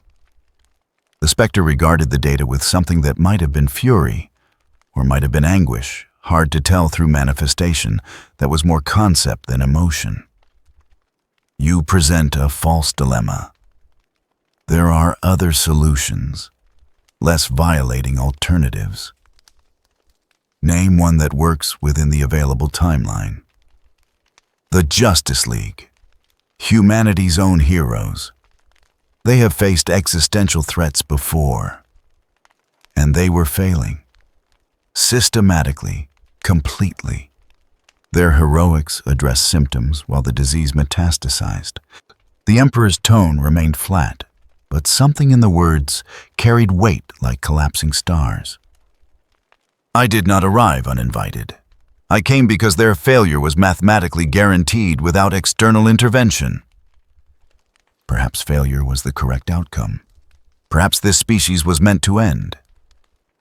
Then why do you defend their right to choose? If extinction is acceptable, why does the path to it matter? The question hung between them like a riddle designed to expose contradictions. The Spectre burned with divine fire that couldn't quite decide whether protecting free will meant allowing species suicide or preventing tyrannical salvation. And into that moment of cosmic indecision, Batman's voice cut through on every communication frequency that could reach the astral plane. I have a proposal. A compromise. Everyone shut up and listen. The three presences turned their attention to the watchtower, where Batman stood before holographic displays, showing his carefully constructed kill switch and an activation timeline that made the implications clear. You want guarantees, he said, addressing the Spectre directly. Proof that this isn't permanent tyranny. Here's your proof I have the capability to destroy the anchor, independently, without requiring anyone's permission. He pulled up the technical specifications, making sure even divine perception could verify the weapon's viability. The Emperor knows about it, permitted its construction. That means if he deviates from stated parameters, if this becomes enslavement instead of emergency intervention, I pull the trigger. A mortal fail-safe against immortal overreach. The Spectre mused, fire dimming slightly as he processed the implications. You trust this human to make that determination. I trust him to make hard choices based on evidence rather than preference. The Emperor responded. He is paranoid, calculating, and emotionally invested in humanity's autonomy. Those qualities make him ideal oversight. And if he's wrong, fate demanded. If he activates it prematurely or too late, then Earth suffers consequences of human judgment rather than external imposition, Batman said flatly. Which is still better than having no agency at all. The Spectre considered this green fire pulsing in rhythms that might have been thought or might have been communication with powers even he answered to. When he spoke again, his voice carried less absolute certainty and more grudging acceptance of messy reality. This is unorthodox, potentially blasphemous, but it contains elements of accountability that mitigate the worst violations. He turned his attention to the Emperor, and the weight of divine judgment made the astral plane buckle. Understand this, your actions are tolerated only because the alternative is worse. You walk a razor's edge between salvation and damnation. The moment you tip toward tyranny, I return, and next time no compromise will be offered. Noted. The Emperor's tone suggested he filed the threat under manageable risks, rather than anything approaching fear. Was there anything else, or may I return to actually addressing the crisis? One more thing. The Spectre's fire burned cold enough to make atoms reconsider their commitment to existence. You speak of humanity as resource to be preserved, but they are more than statistics in your survival calculations. They are souls, consciousness with inherent worth beyond utility. Remember that, or I will remind you in ways that make this conversation seem gentle. And then he was gone, dissipating back into whatever realm housed divine vengeance between manifestations, leaving behind only the fading scent of ozone and moral absolutes that reality couldn't quite sustain. Fate turned to the Emperor, helmet blazing with questions that had no good answers. You knew he was coming, knew he'd challenge you. Why didn't you prepare a defense? I did. The defense was demonstrating the alternative was worse. The Emperor's form began to dissolve back toward the anchor's central structure, psychic projection, no longer needing to maintain human-facing coherence. Spectre operates on absolute morality, but even absolute morality must acknowledge that some choices are between evils. I simply ensured he understood which evil was lesser. And if Batman's kill switch becomes necessary, then I failed, miscalculated, implemented insufficient safeguards against my own methods becoming the disease they were meant to cure.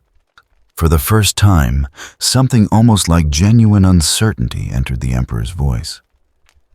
In which case, humanity deserves the right to correct my error, even if that correction is suicide.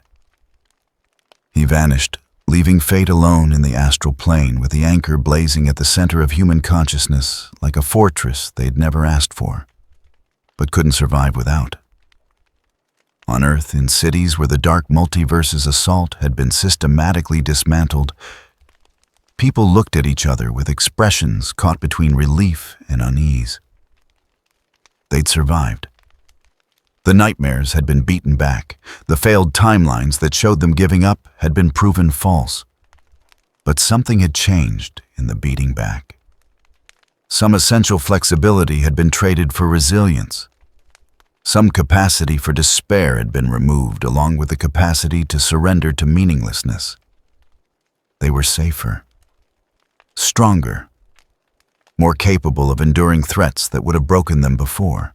And distantly, in the quiet moments between heartbeats, they could feel something vast and ancient and utterly without sentimentality, watching through their collective consciousness, making sure they kept standing, whether they wanted to or not. Superman landed in Metropolis Cape, settling around shoulders that felt heavier despite the victory. Citizens cheered his return, grateful for protection from threats they still didn't fully understand.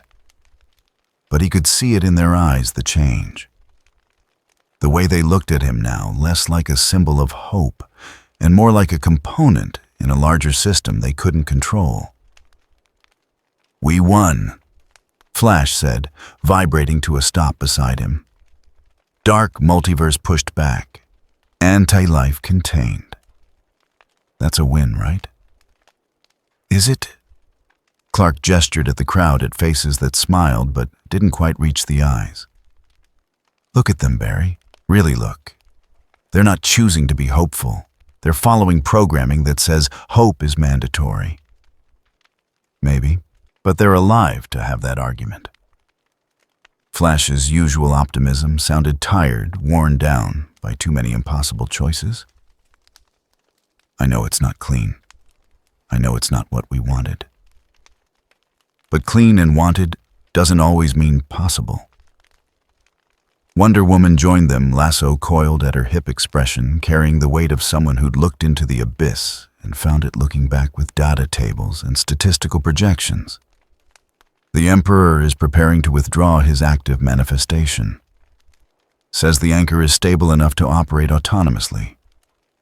Batman wants us in the watchtower for debrief. And after? Superman asked. After we debrief and file reports and pretend this is just another crisis we survived. What then? Then we live with it. Diana's hand settled on his shoulder warrior's grip, tempered with understanding. We watch. We monitor. We maintain the capability to end this if it becomes worse than the alternative. But we also acknowledge that sometimes the right choice and the comfortable choice aren't the same thing. Clark wanted to argue. Wanted to marshal every principle he'd built his life around. Wanted to prove that some prices were too high, even for species survival.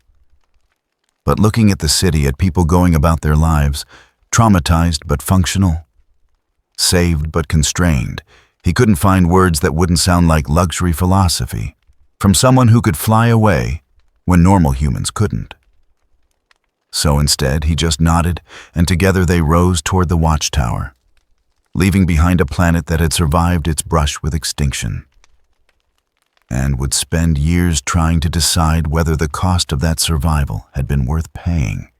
In the Batcave, the kill switch sat in its secure vault, fully operational, and waiting for the moment Bruce Wayne decided humanity's imposed salvation had become worse than letting them fail freely.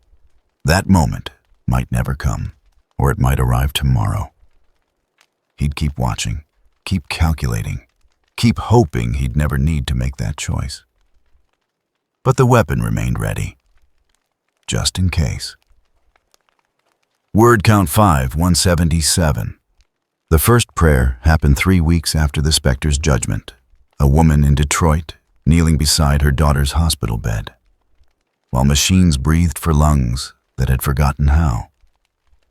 She'd been atheist her entire adult life, comfortable with the universe's indifference. But now something had changed. Some baseline certainty had been installed that made surrender feel impossible and endurance feel mandatory. So she prayed. Not to any god she'd been taught about. Not to abstractions like fate or karma or the universe's benevolence. but to the presence she'd felt during those terrible hours when reality had torn and nightmares had clawed their way into waking existence. The golden certainty that had settled into her consciousness and declared her daughter's survival non-negotiable. "I don't know if you're listening," she whispered into the antiseptic silence. "Don't even know what you are. But if any part of you is still here, please." She's 7 years old. She matters. She make her matter enough to survive. The machines kept their rhythm. The girl's chest rose and fell with mechanical precision. Nothing miraculous occurred. But somewhere in the noosphere that humans couldn't see, but lived within, something stirred. Something that had been built from humanity's collective trauma and desperate need for certainty in a universe that offered none. Something that was beginning to develop the capacity to listen. And in a cave beneath Gotham, Batman's threat detection systems registered a psychic anomaly that shouldn't exist. The anchor was evolving. Dr. Fate felt it during his nightly meditation in the Tower of Fate. A presence forming in the astral plane, not the Emperor's cold utilitarian will, but something new. Something born from 8 billion minds that had been forced to believe survival was non-negotiable, and had in believing it created a framework that belief could inhabit. A psychic construct developing emergent properties its creator never intended. Kent Nelson pulled his consciousness out of meditation so fast it left metaphysical afterimages. No, this can't be happening. But the evidence was undeniable. Humanity's collective belief in the Emperor's intervention was coalescing into something independent. An echo. A reflection in the mirror of mass faith that had started to develop its own face. He pulled up every mystical scan he could run without alerting the entity to observation.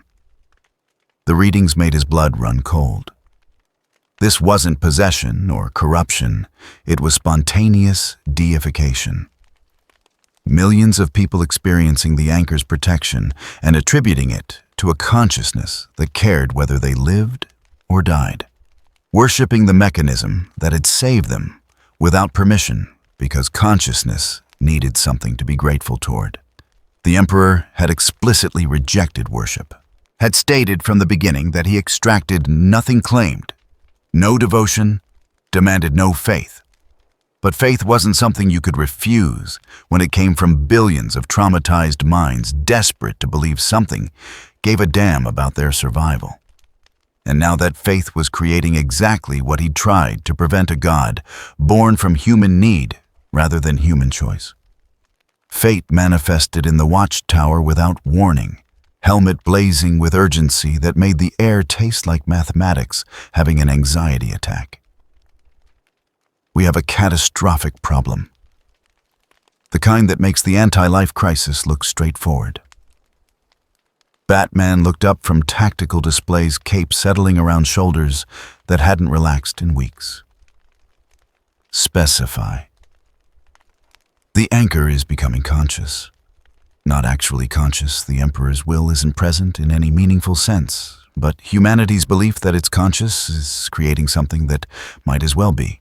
An egregore, a tulpa, a god born from worship, rather than existing to be worshipped. Wonder Woman moved to the displays, reading the data streams with warrior's precision, trained to spot threats regardless of their metaphysical composition. How is that different from any god? Most divine entities draw power from belief. Most gods existed before worship and are sustained by it. This is belief creating something from nothing, giving form to the Emperor's intervention and filling that form with whatever properties humans think a savior should have. Fate gestured, and the astral plane became visible, showing the anchor at its center, but now surrounded by a corona of emerging consciousness that pulsed with rhythms uncomfortably close to thought. Right now it's nascent, barely self-aware. but it's feeding on every prayer, every moment of gratitude, every instance of someone attributing their survival to external providence rather than their own resilience. Can we stop it? Superman asked, floating 3 inches off the deck in the unconscious way he did when genuinely troubled. Talk to people, explain that what they're worshipping isn't actually what? Batman's question cut sharp as surgical steel. Saving them because it is. Keeping them from surrendering to anti-life. Because it demonstrably does that. The fact that it's a psychic construct rather than a conscious entity doesn't change its function. But it's becoming an entity. That's fate's point. Superman turned to the displays, reading between the data streams to the implications underneath. And when it does, we'll have replaced one form of external control with something potentially worse. A God that exists because humans needed one badly enough to create it from trauma. Flash vibrated anxiously, molecules oscillating with the particular frequency that meant he was running probability calculations at super speed.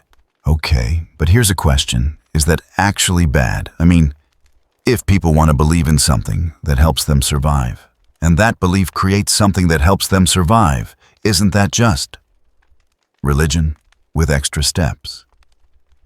Religion requires choice, Wonder Woman said quietly, and her tone carried the weight of someone who'd walked between divine and mortal realms long enough to understand the distinction. This is faith born from forced salvation. They're worshipping the cage because they can't see the bars. The argument spiraled from their philosophical positions, clashing against pragmatic realities with no clear resolution except the growing recognition that they'd created a problem without any obvious solution. Stop the egregores' formation, and humanity might collapse back into anti-life vulnerability. Let it continue developing, and they'd have a God that existed to enforce survival, whether its worshippers wanted it or not.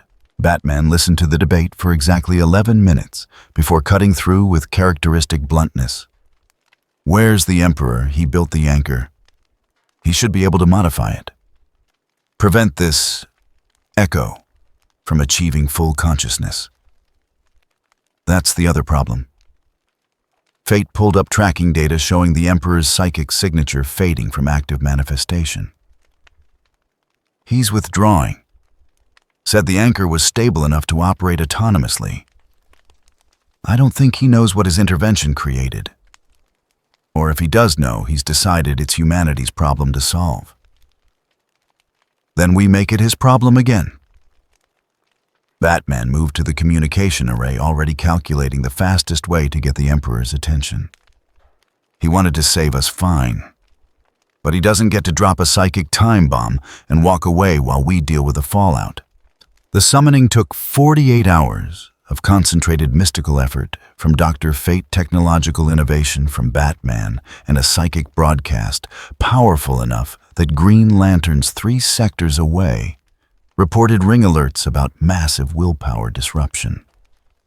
When the Emperor finally manifested in the Watchtower's conference chamber, his presence carried none of the overwhelming pressure from initial contact. Just quiet attention and the same flat assessment he brought to every interaction. You called. State your concern. Your anchor is developing consciousness, Batman said without preamble.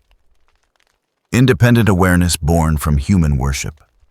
An entity that will exist to enforce survival protocols, whether those protocols remain necessary or not.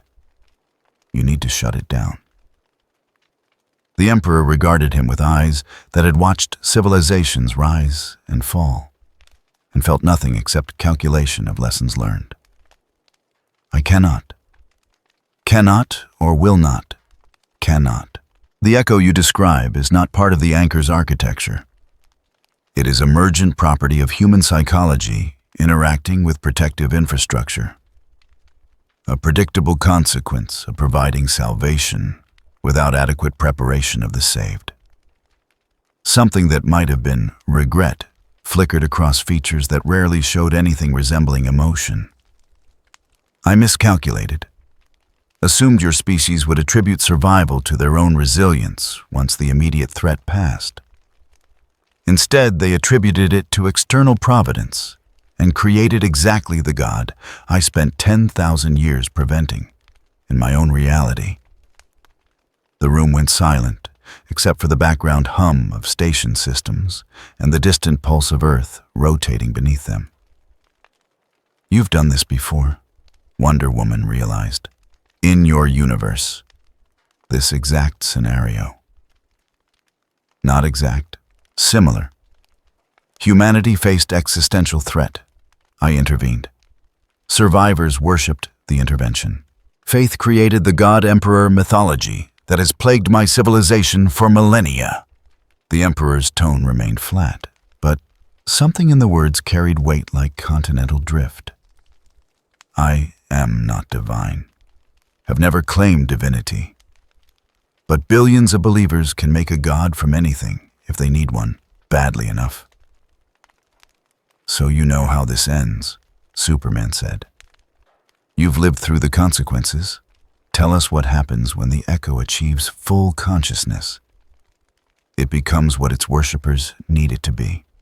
A protector, a judge, an absolute authority that cannot be questioned because it exists in the space between collective belief and individual will.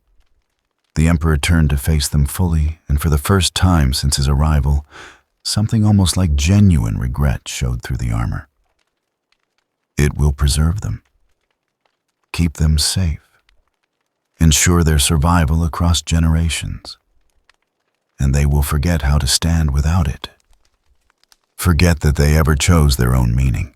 Become pets of their own fear, domesticated by the very salvation they begged for. Then help us stop it, Batman demanded. You created this situation. You fix it. I created the conditions. Humanity created the God. The distinction matters because the solution requires their participation, not mine. The Emperor gestured, and data streams materialized, showing the egregor's development timeline. You have approximately 6 weeks before the Echo achieves sufficient coherence to self-sustain. After that point, it becomes permanent, a fixture in your species' collective unconscious that will endure as long as humans remember being saved. 6 weeks to do what? Flash asked. Convince 8 billion people to stop believing in the thing, keeping them from surrendering to existential despair.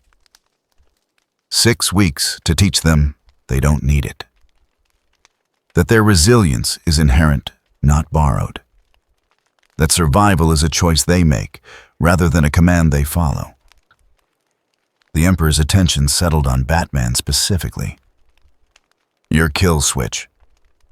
Does it differentiate between the anchor's protective architecture and the emergent consciousness forming around it?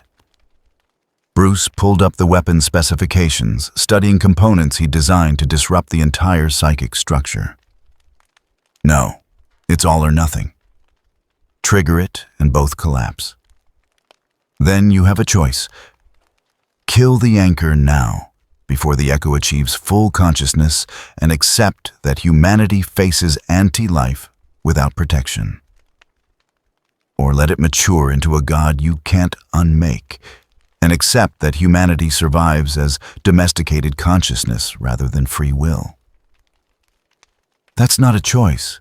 That's extortion. That's reality. Consequences of decisions made weeks ago catching up to present moment. The Emperor began to dissolve back into psychic projection outline, losing coherence as he prepared to withdraw fully. I will honor the result either way. If you kill the anchor, I will not rebuild it. Your species deserves the autonomy to fail. If you let the Echo mature, I will ensure it develops along least harmful trajectories. But the decision is yours, as it should have been from the beginning. Wait. Superman moved to intercept, though intercepting someone who wasn't physically present was more symbolic than effective. You're just leaving. After everything you've done, you're abandoning us to clean up your mess. I am removing myself as variable in your equation. giving you the autonomy you claim to want. The Emperor's voice carried no mockery, no judgment, just flat statement of tactical withdrawal. You accused me of colonization, of imposing will without consent. I am respecting your demand for self-determination. Whether you use that freedom wisely is your concern, not mine. And then he was gone, leaving the Justice League with a half-formed god, gestating in humanity's collective unconscious, and 6 weeks to decide whether killing it was murder or mercy. The debates lasted 3 days. Superman argued for immediate activation of the kill switch. Better to face anti-life as free beings than survive as pets of their own trauma-born deity. Wonder Woman countered that freedom meant nothing to the dead, and condemning billions to potential extinction for abstract principles was cruelty disguised as compassion. Flash ran probability calculations showing both outcomes, and neither looked survivable. Let the Echo mature, and humanity became psychologically dependent on external salvation. Kill it prematurely, and the sudden removal of protection could trigger mass panic that anti-life would exploit faster than conventional intervention could prevent. Green Lantern Corps representatives pointed out that similar egregores had formed across multiple civilizations, and exactly 0 had ended well. Either the gods became tyrants, or the populations became incapable of functioning without constant divine intervention. A trap built from the best intentions and paved with species-wide trauma.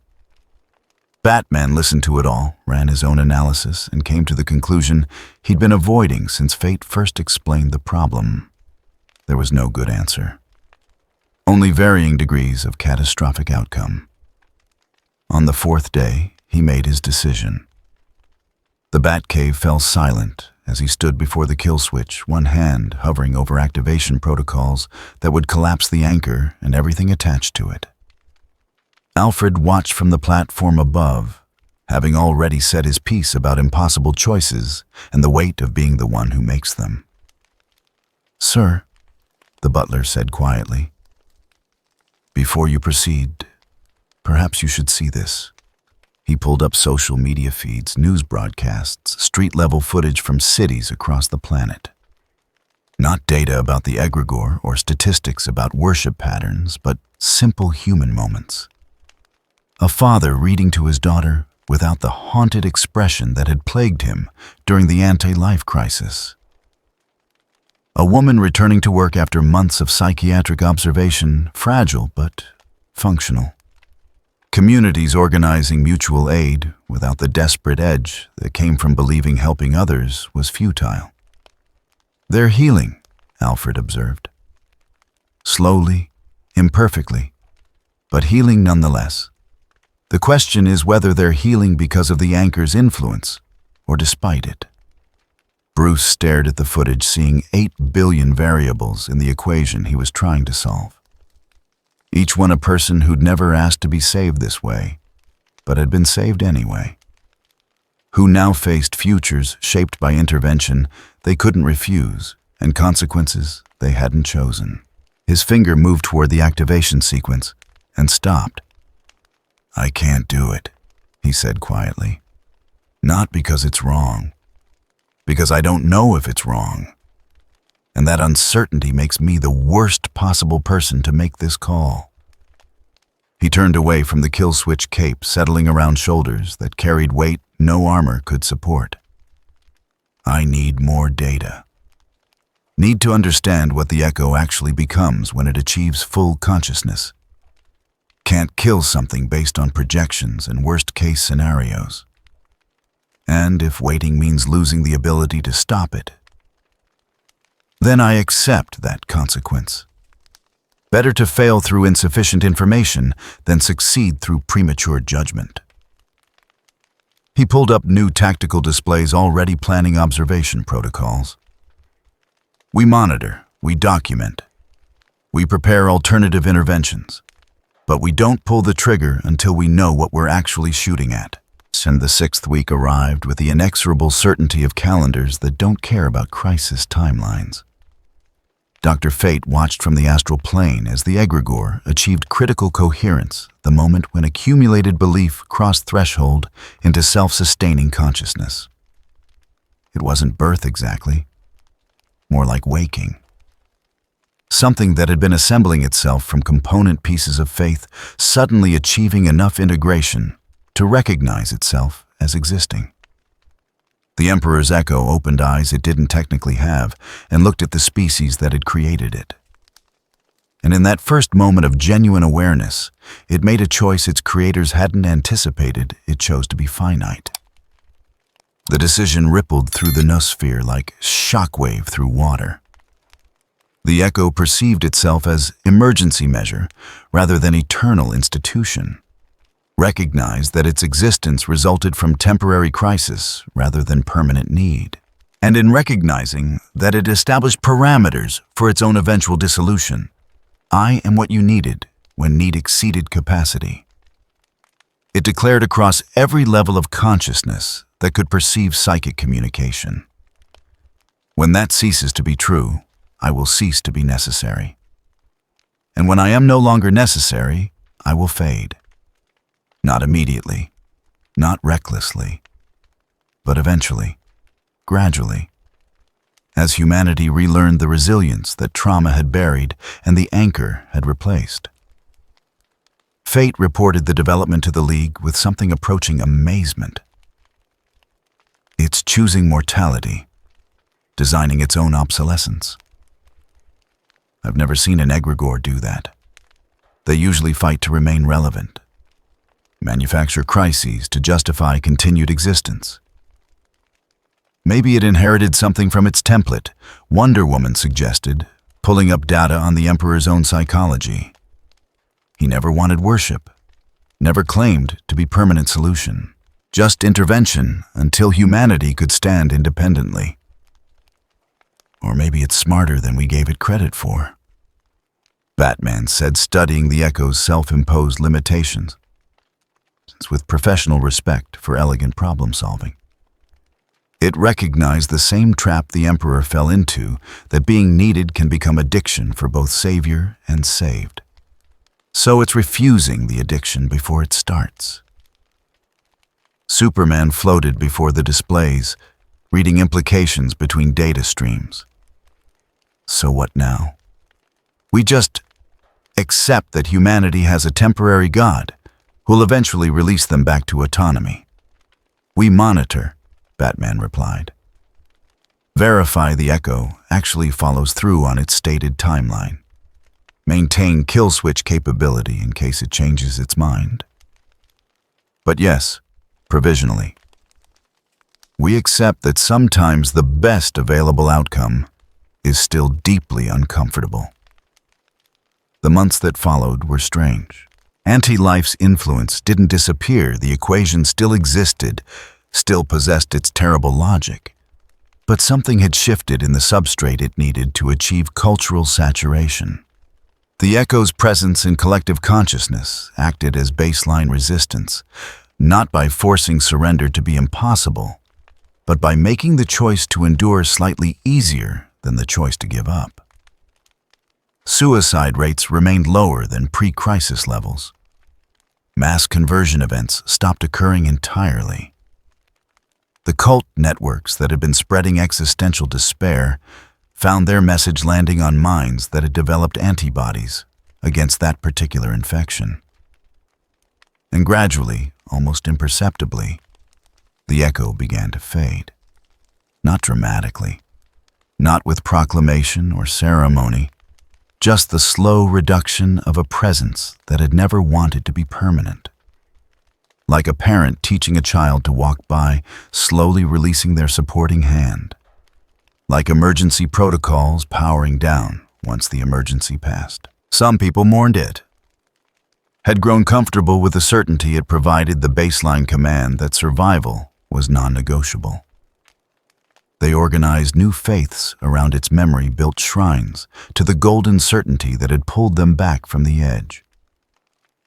Others celebrated its dissolution, saw it as proof that humanity could reclaim autonomy after trauma.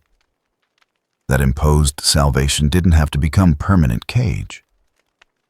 Most people simply continued living, barely noticing the transition from protected to self-reliant because it happened across years rather than moments. A decade after the Emperor's intervention, Batman stood in the Batcave before the kill switch he'd never activated. The weapon remained operational, maintained, ready for deployment if circumstances required. But the circumstances it had been built for had evolved beyond its original parameters. The echo was almost entirely dissolved, existing now only as faint background resonance in humanity's collective unconscious, a memory of being saved that informed without commanding. "Should I dismantle it?" he asked Alfred, who'd stood witness to so many impossible choices that one more barely registered. "That depends, Master Bruce. Do you believe the crisis has truly passed or merely gone dormant?" Bruce stared at the device, seeing reflected in its components every calculation he'd made, every scenario he'd planned for every moment. He'd stood on the edge of activating and chosen to wait for more information. "I think," he said slowly, "the crisis is permanent, not anti-life specifically, but the vulnerability it exploited humanity's capacity to choose meaninglessness when meaning becomes difficult. That's not something you solve, just something you learn to live with. Then perhaps the weapon serves best as reminder rather than tool, evidence that even salvation should remain accountable." Batman nodded and initiated new security protocols. The kill switch would remain in the vault functional, but unused, a testament to the principle that no power, however benevolent its intentions, should exist without the capability for its removal. Above in the Manor's East Wing, news broadcasts showed global statistics that would have seemed miraculous before the crisis became normalized routine. Crime down, mental health improving, communities rebuilding connections that trauma had severed. No mention of the echo, no credit assigned to external intervention, just humanity claiming credit for their own resilience, their own choice to endure their own decision, that meaning mattered even when the universe offered no guarantees. Exactly as it should be. In the space between dimensions, where the warp touched DC's reality, the Emperor observed Earth's recovery with the same flat assessment he brought to every interaction. No satisfaction at successful intervention. No regret about unintended consequences. Just data collection and lesson logging for the next civilization that would face similar choices. He had given them structure when they lacked capacity for self-organization. Had imposed will when their own will was failing. Had created the conditions for them to save themselves while making it look like external salvation. And then he had withdrawn, leaving them with the echo as transitional framework, something to lean on while they remembered how to stand. Something designed to fade rather than fossilize into permanent dependency. Not perfect, not clean, but functional, survivable, good enough. The rift closed. The connection between realities sealed. Earth continued its orbit around its star population, 8 billion, and climbing consciousness free enough to be dangerous and structured enough to endure that danger. Behind them, like scar tissue where reality had torn and healed imperfectly, a faint resonance remained, not the anchor that had dissolved with the echo, but a memory etched into the noosphere, a reminder that they had been broken and survived, that external power had rewritten their psychology and they had reclaimed it, that salvation could be temporary and still matter. In Detroit, the woman who'd prayed to an entity that hadn't existed yet stood beside her daughter's grave. 16 years old. Car accident. Dead before the ambulance arrived. The baseline command that had once insisted survival was non-negotiable was gone now. Nothing forcing her to choose endurance over surrender. Just the quiet recognition that grief was worth experiencing because love had been worth having. She cried, mourned, felt the full weight of loss without any external architecture to make it more bearable. And then eventually, she stood, chose to continue, not because something commanded it, but because somewhere in the years since the crisis, she'd remembered that choosing mattered more than the outcome of the choice. The Echo's final gift teaching humanity, they didn't need it. Across the planet, in moments too small for crisis monitors to flag and too personal for statistics to capture, similar choices occurred. People facing darkness without imposed light, selecting meaning, when meaninglessness remained valid option, standing because they chose to stand rather than because standing was mandatory. Not all of them made that choice. Some surrendered. Some gave up. Some looked at existence and decided it wasn't worth the effort. But enough chose to continue that the species endured. And in enduring, proved the Emperor's intervention had been precisely calibrated, sufficient to prevent extinction, insufficient to prevent eventual autonomy. The God-Emperor paradox resolved itself through time and human resilience, and the gradual recognition that even the most carefully constructed salvation was just another choice. They had survived being saved, and in surviving it, they had saved themselves. Word count 4, 877. Total story word count 17, 829.